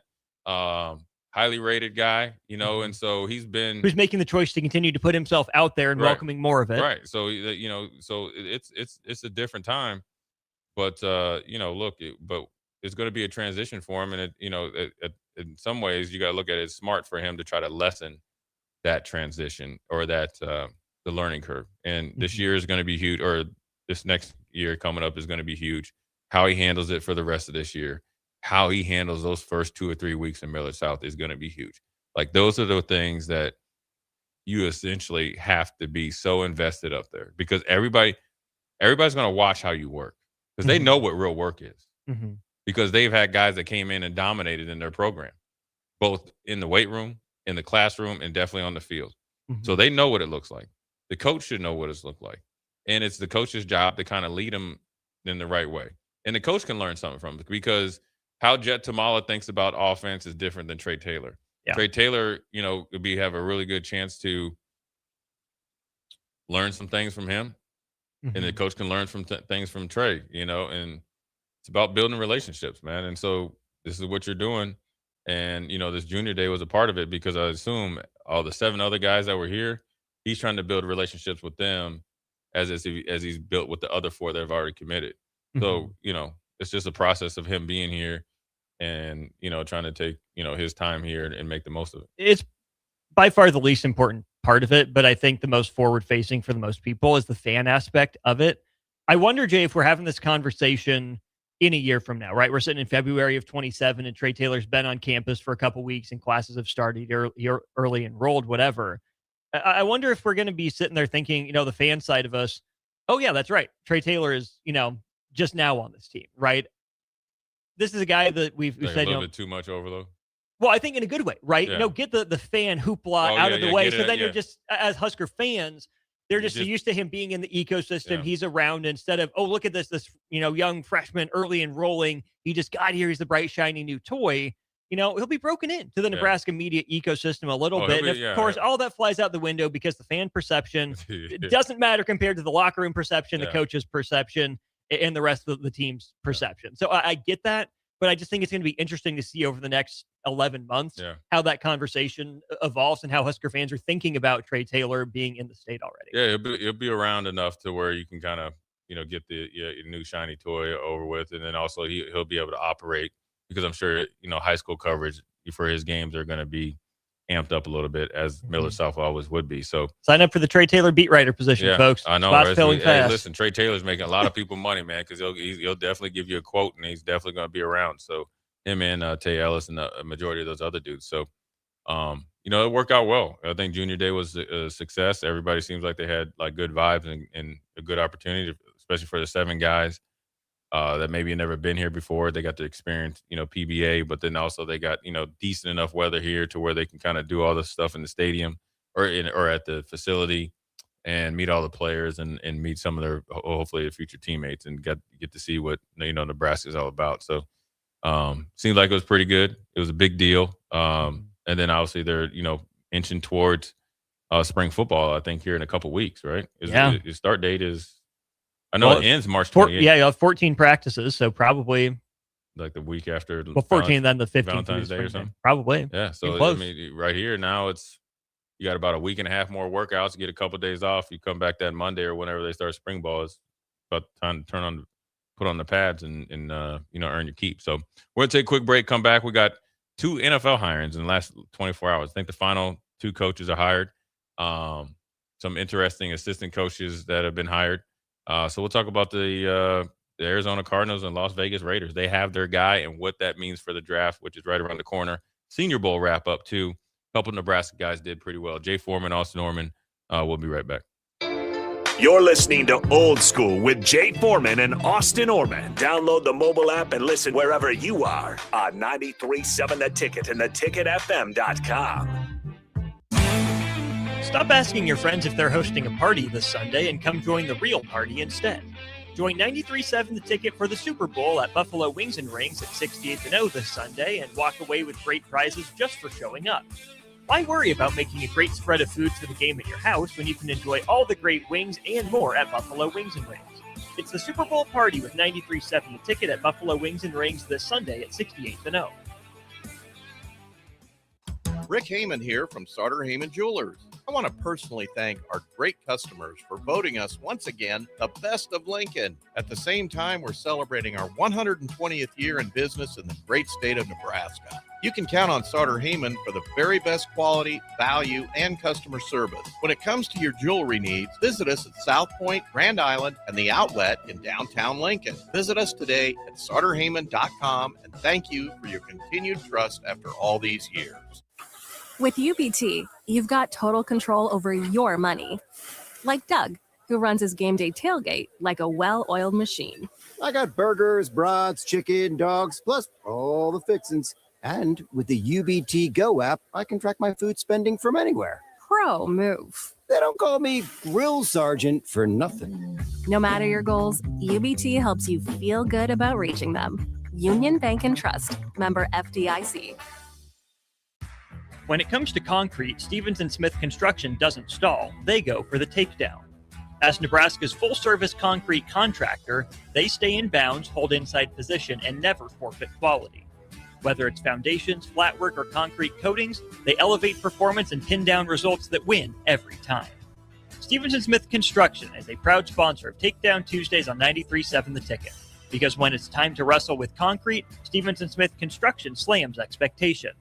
At Raising Cane's, we hand batter every chicken finger, mix every cane sauce, butter every Texas toast, stir every slaw, and salt every fry. Because when you do it right, you can taste it in every bite. Raising Cane's chicken fingers, one love.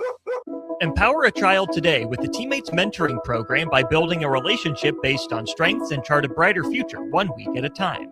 Find out how you can be a mentor by visiting LincolnTeammates.org. Become what you needed as a kid by joining the Teammates Mentoring Program today.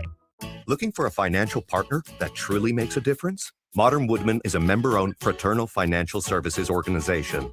We can help you plan for all stages of life, from protection to saving to retirement. We also offer member benefits, social activities, and volunteer opportunities to help your family and community. I'm Sean Erickson, your Modern Woodman representative in Lincoln. Call me at 402-483-6515 to start the conversation. Modern Woodman of America, touching lives, securing futures. The Black Crows are coming to Pinewood Bowl on Tuesday, August 4th, and we want to give you the chance to win free tickets. Tune in all week long for chances to win a pair of tickets each day on The Drive with me, Nick Sainert, and Aaron Davis this week only. In a world where Wi-Fi battles rage and bandwidth is never enough, one family dares to connect it all. Work from home, influence all day, stream all night, and game to win. Deadlines, downloads, and dance-offs, all happening under one roof, flawlessly. Can your internet provider do that? Fiber fuel your household at allofiber.com/all-in. When you were a kid, clubs were cool. robotics club and space club and stuff like that. But what do adults get? Book clubs and quilting clubs? Nah, forget that. How about margarita clubs and old-fashioned clubs? Get to Upside Bar and Lounge for the best clubs in town. Try all 10 varieties of Upside margaritas or old fashions and take home a free souvenir glass. Grab the whole crew and pair it with taco night on Mondays or whiskey Wednesdays. Upside Bar and Lounge at 29th and Pine Lake.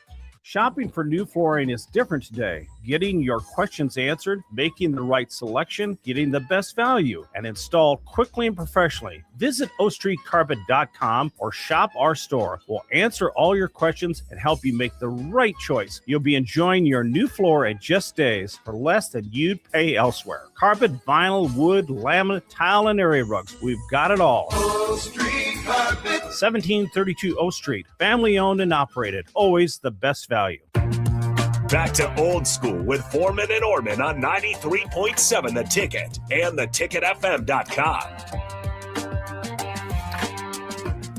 What up, we're back. Jay Foreman, my man Austin Orman on the ones and twos as we push through another 3 hours of radio here at 1040 O Street at 93.7 The Ticket. Mentioned before the break, NFL is fine, or the NFL teams or the hirings or the vacancies has finally been filled. The Arizona Cardinals hired Mike LaFleur. Not Matt, Mike. Yeah, Matt LaFleur's brother, Mike LaFleur, to be their head coach. And Mike LaFleur is the Rams head coach, or Rams OC or former Rams OC. Obviously, with them losing, they were able to do the second interview, so forth and so on. It was kind of foregone conclusion that he was going to be there, or else they would have hired Vance Joseph or somebody like that, who was probably came in a close second, right? And so that came pretty much early yesterday before the basketball game, and then overnight, Clint Kubiak, the offensive coordinator for the Seattle Seahawks, Gary Kubiak's son. Gary Kubiak obviously was the backup quarterback to John Elway and a longtime quarterback coach to John Elway afterwards. Mike Shanahan disciple, former Houston Texans head coach, really from the original Shanahan tree, offensive guru. His son, Clint Kubiak, called some really good plays, and it has been all year with those athletes. And then now he is now the Las Vegas Raiders head coach. And this comes on the heels of Robert Saleh, the defensive coordinator, or former Jets head coach, went back to 49ers to be their defensive coordinator, now is hired at Tennessee as their head coach. And I think he's probably going to he's going to be like Mike Vrabel. He's going to do some damage. Hope not. And the only reason I think so is his staff is loaded. Yeah. He got Brian Dable as the offensive coordinator to go with Cam Ward. I did some digging on Brian Dable. I think they say, actually, everybody that's came across said is actually a really good dude. It's very, very intense. I love it. Jay Foreman hired a private investigator to figure out what went wrong in Buffalo. I just you heard it here first. Yeah. I think Josh Allen probably said, hey, this is who your next head coach is going to be. And then they got Bones Fassel, Jim Fassel's son, Bones Fassel, as the special teams coordinator. Okay. Robert Saleh is the head coach / defensive coordinator.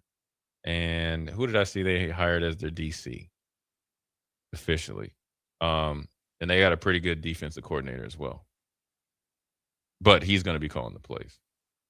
So it's a great guy to learn under. So the NFL vacancies are Gus Bradley. Gus Bradley, that's right. Who was who was the 49ers like consultant, assistant head coach. Yeah. So listen. Respected name. Results have not been there since approximately 2016. Since is Seattle. Yeah. Yeah. So, but you're getting a former head coach as a coordinator. You talking about getting your team up to snuff overnight.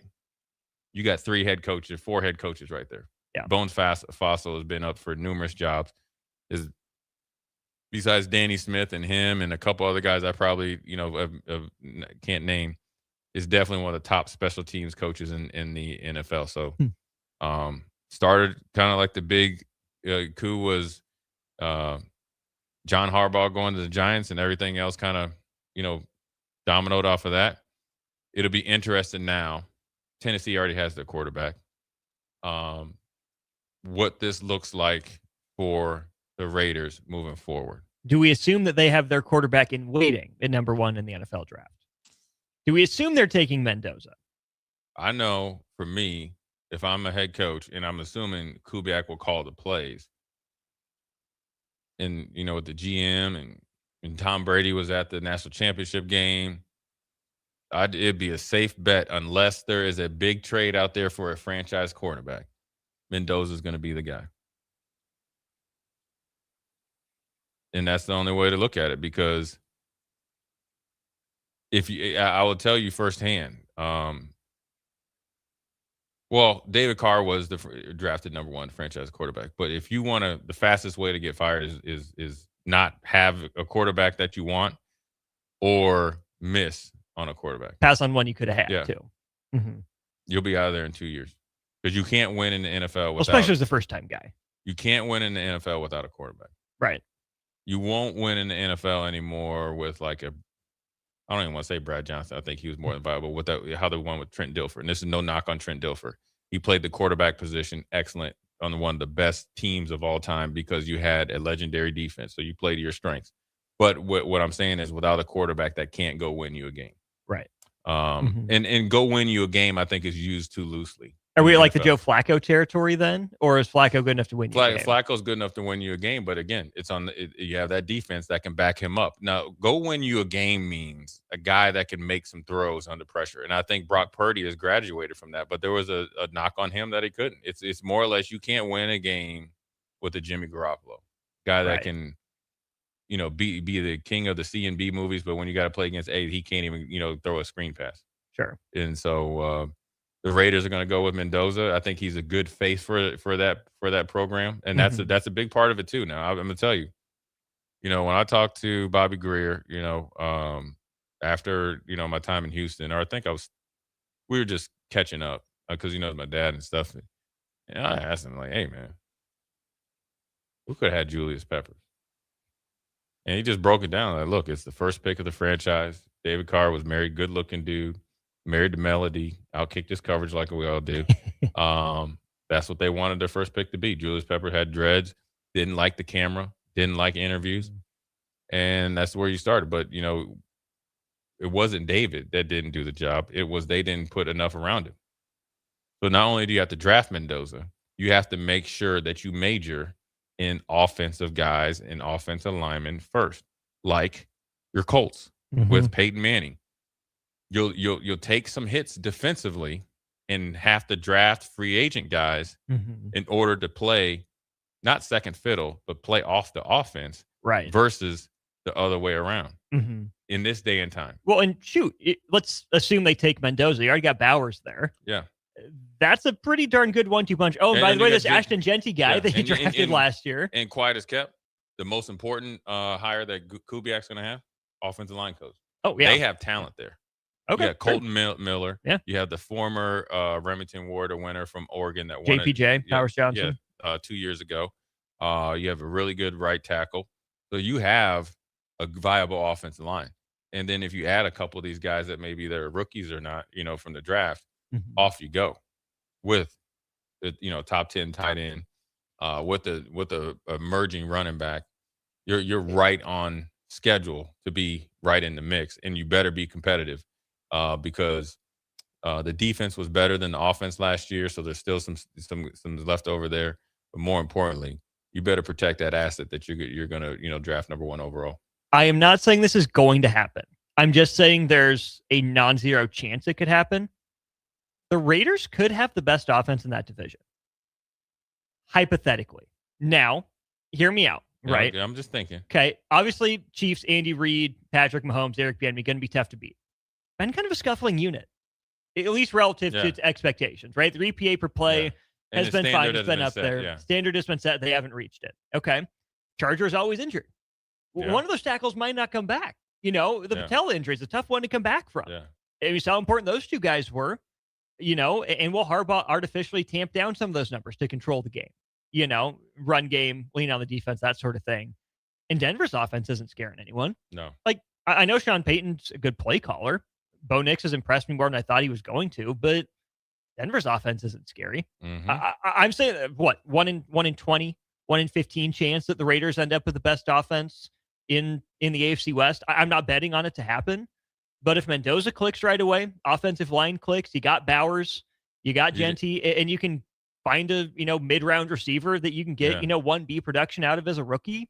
Sign a free agent guy, get your Christian Kirk or whatever, right? They can just come in, fill a role. Robert Woods. They need a number one receiver because you remember they traded Myers to Jacksonville. Myers, so they need to find a number one receiver. But it's a lot easier to find a number one receiver or emerging number one, or somebody that can play into a number one. When you have the offensive line, you got the running back, you got the tight end, and everything's like up to snuff. And so, you might have to draft him where it's a number one quarterback and number one receiver in waiting. But eventually they kind of like the Bears did, right? With Williams and Odunze. You can go through the growing process, but you had Keenan Allen the year before. You got your boy Moore, so you can kind of surround him. And I looked at, and then you get Loveland the next year, right? And I think Keenan Allen and Moore are kind of what you're thinking, kind of former number ones. Moore still, he made some big plays. Keenan Allen went back to the Chargers, but guys that can kind of pass the baton or the crown to the eventual one. But they got to get the offensive line right. But step in the right direction. You're getting a guy that's coming from a winning program or winning franchise, obviously.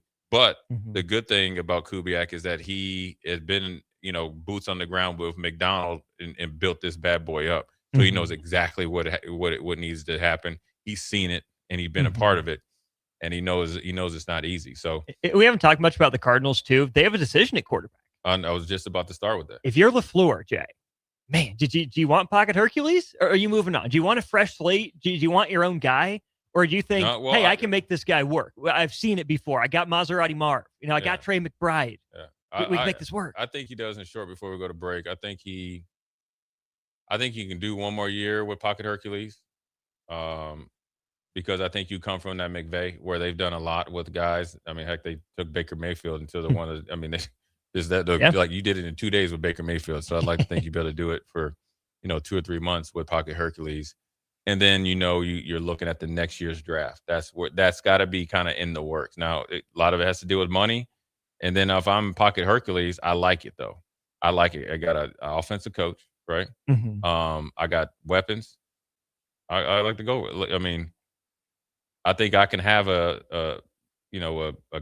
extend my career, extend my franchise quarterback career, and end up in a good place. That means everything's on the table. You're kind of getting that stamp indirectly from McVay via LaFleur. It'll be interesting. Does he call his brother and try to trade for Malik Willis?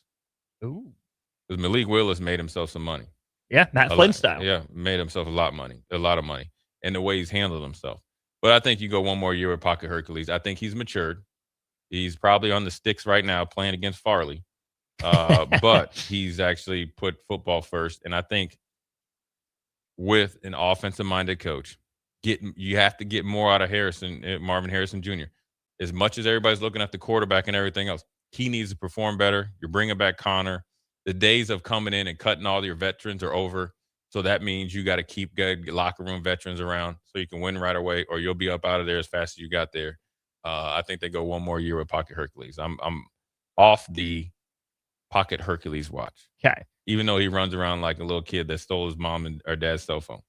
Familiarity with LaFleur. He's been in the division before. Do you think that helps him hit the ground running a little bit more, or do you think fresh eyes could have been good for Arizona? No, I think it helps him. I think it helps him because he's been able to scout that team because they've game planned for that team, not once but twice. They've watched the draft because when you're drafting, you're looking what everybody else is doing, and it's a young team, and they got a lot of young good pieces on defense and got some pretty good skill position guys. And actually, when healthy, they got a pretty decent offensive line. Guys that they got Paris Johnson and all those guys. Yeah. So I think they have, where they could cause some problems. And I think you're right with the Chargers, you just never know with them. And they're a young but old team. They're beat up, right? And then with Denver, that shouldn't scare you at all. And then with Kansas City, we'll wait and see. The head of the snake isn't back yet. Right. And they don't have a number one receiver yet. Nope. And Rasheed Rice has gotten hurt again. And they're in Travis Kelce isn't the Travis Kelce.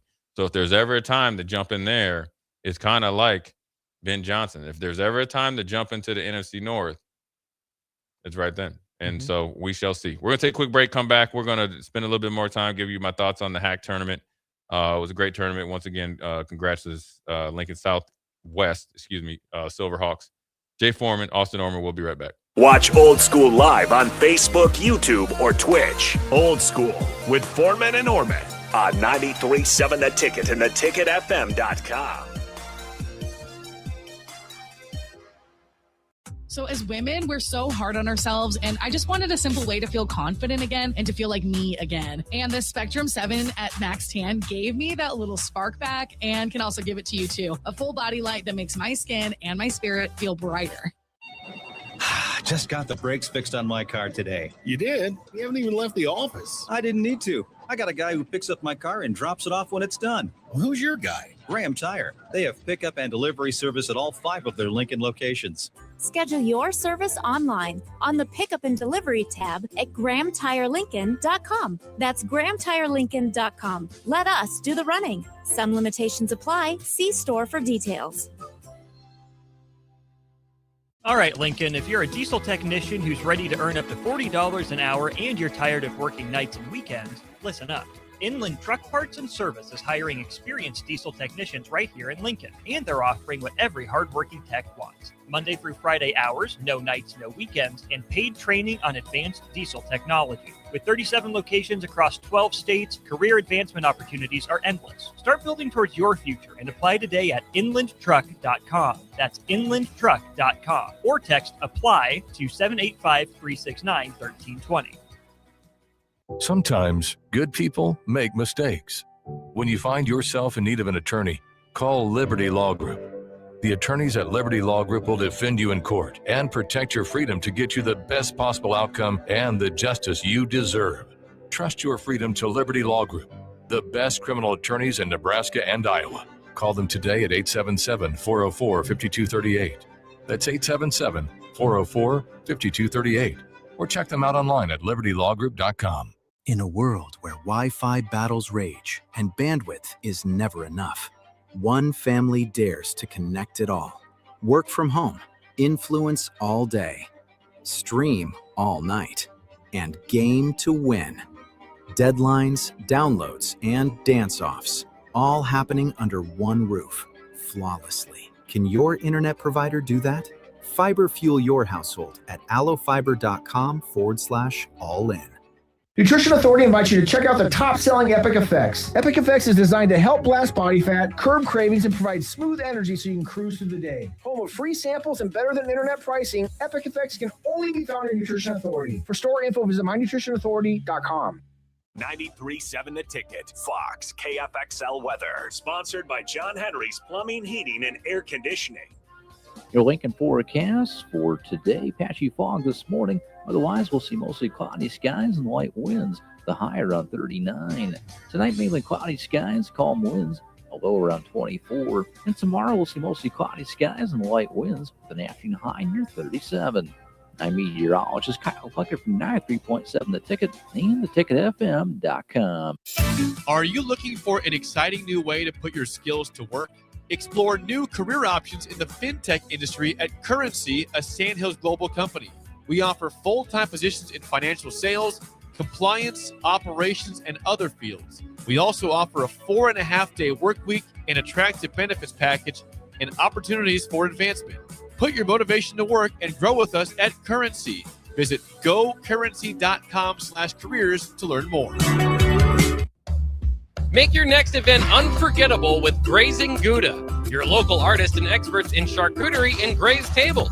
From boardrooms to ballrooms, they turn gatherings into experiences with stunning spreads of artesian cheeses, cured meats, fresh fruits, and gourmet bites.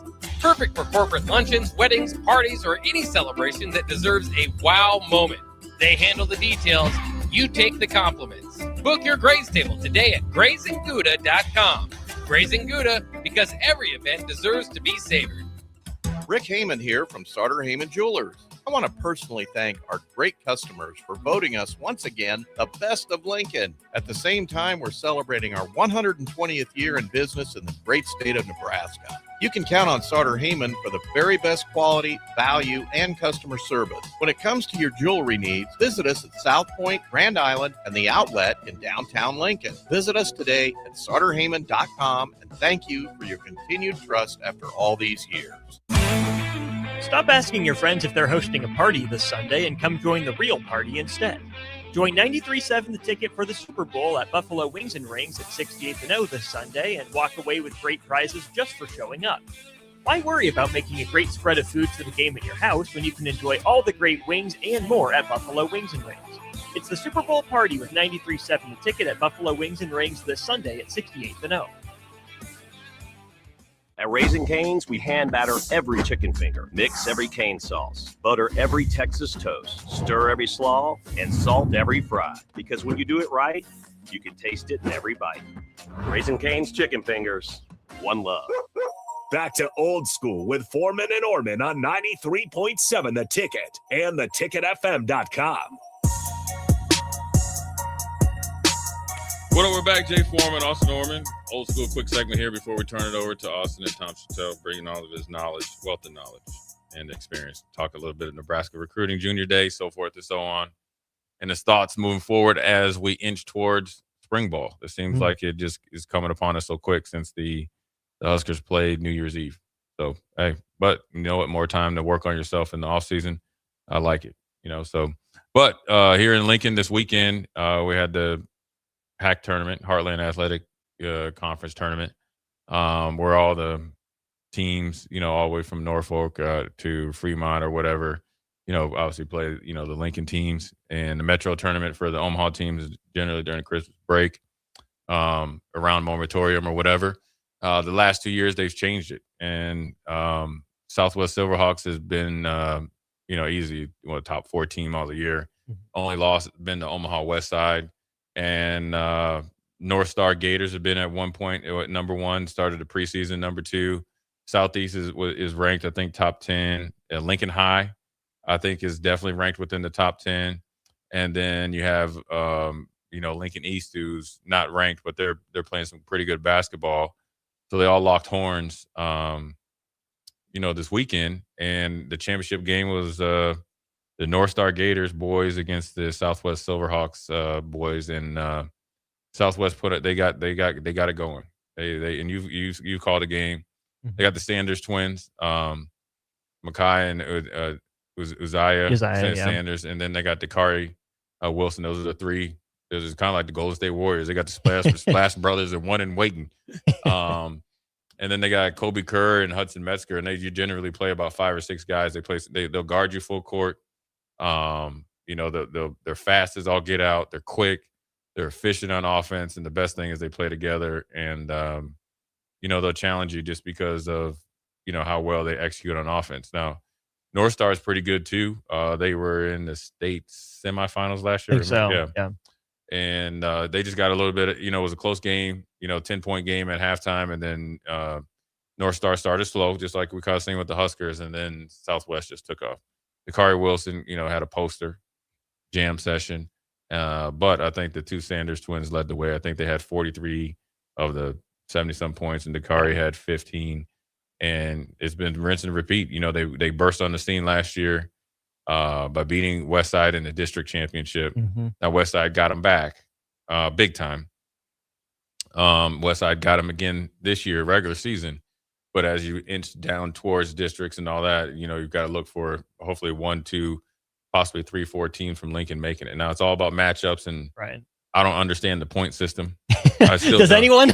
Does anyone understand the point system? I think the only person that understands the point system is the people that do the point system. And do you think they really understand, or they just tell you they understand it and you believe them because they work put it in the computer and it's working. So it'll be interesting. It's a good year for Lincoln basketball overall. Pretty good class of older guys. And it'll be interesting to see how the coaches adjust, because once you get down towards money time, you have to lean on your older players. Yeah. All these guys have played against each other. So that's the advantage versus trying to force some freshmen, down people's throats. So Those guys are playing well. They put on a show, man. I think Dakari had to have like 10, 12 points in a row. Mm-hmm. I mean, he hit one three, then he hit another one, no look three, fast break jam session. Game was over there. And North Star, they're tough. They're tough too. They're well coached. Brian Castor, who I've coached against a few times in club basketball. His son Jordan plays, but he's young. He's a little bit younger, but we've coached against him a few times. They probably had a pretty hard practice today, and he'll get back because he's pretty competitive. He doesn't like to lose. Yeah, a lot of good hoops going on in Lincoln right now, and you just hope you don't get two Lincoln versus Lincoln matchups in the first round of state. Right, handle business the rest of the regular season and take down a dang Metro team. Yeah, come on, they're not that. It's a good opportunity. Right? I mean, the Metro's always going to be tough. They know how to play. It's not quite the Chucky Hedbron and Hunter Salas and like Jason Green, 3 or 4 year. Yeah, it's not that 3 or 4 year run, but some pretty dang good players. The one thing I will say for the HAC tournament to go on right now, I think it needs to be rescheduled back to the Christmas break. It'll give guys more chances to go out there on a bigger basis too. Yeah, and take that into effect. You'll have more butts in the stands as well. A lot more time. So, but either way, it was a great weekend for Lincoln basketball. I'm happy for the kids. Good to see these kids go from 4th grade to 12th grade. Yeah. And a lot of them are bigger than me. So one kid, Alex Small, he lives out in Norris. I only coached him for like a summer. He's a baseball player, but he plays for Norris, and they're not pretty good. They're dang good too. I saw him, and I was like, dang, dude. Deep voice all deep. Kind of got a little weight on him and stuff. I might have to tell him that, look, man, you jump bad. I'll still fold you up like a 4th grade love letter. But either way, congrats. Tip your hats to the Southwest and for the rest of the season. Man, we're a month away from state. I know. Not even that, because it's girls is 4th through the 7th of March. So, well, yeah, but then they get a week off before that. So, true, yeah. But you get girls districts, boys, state girls, state boys. So basketball all the time is kind of like football. So, Jay Foreman, Austin Norman, old school. We'll holler at you tomorrow.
This is Lincoln's home for sports talk on the FM dial. Also online at theticketfm.com. On the internet, KNTK FM Firth, 93.7 The Ticket.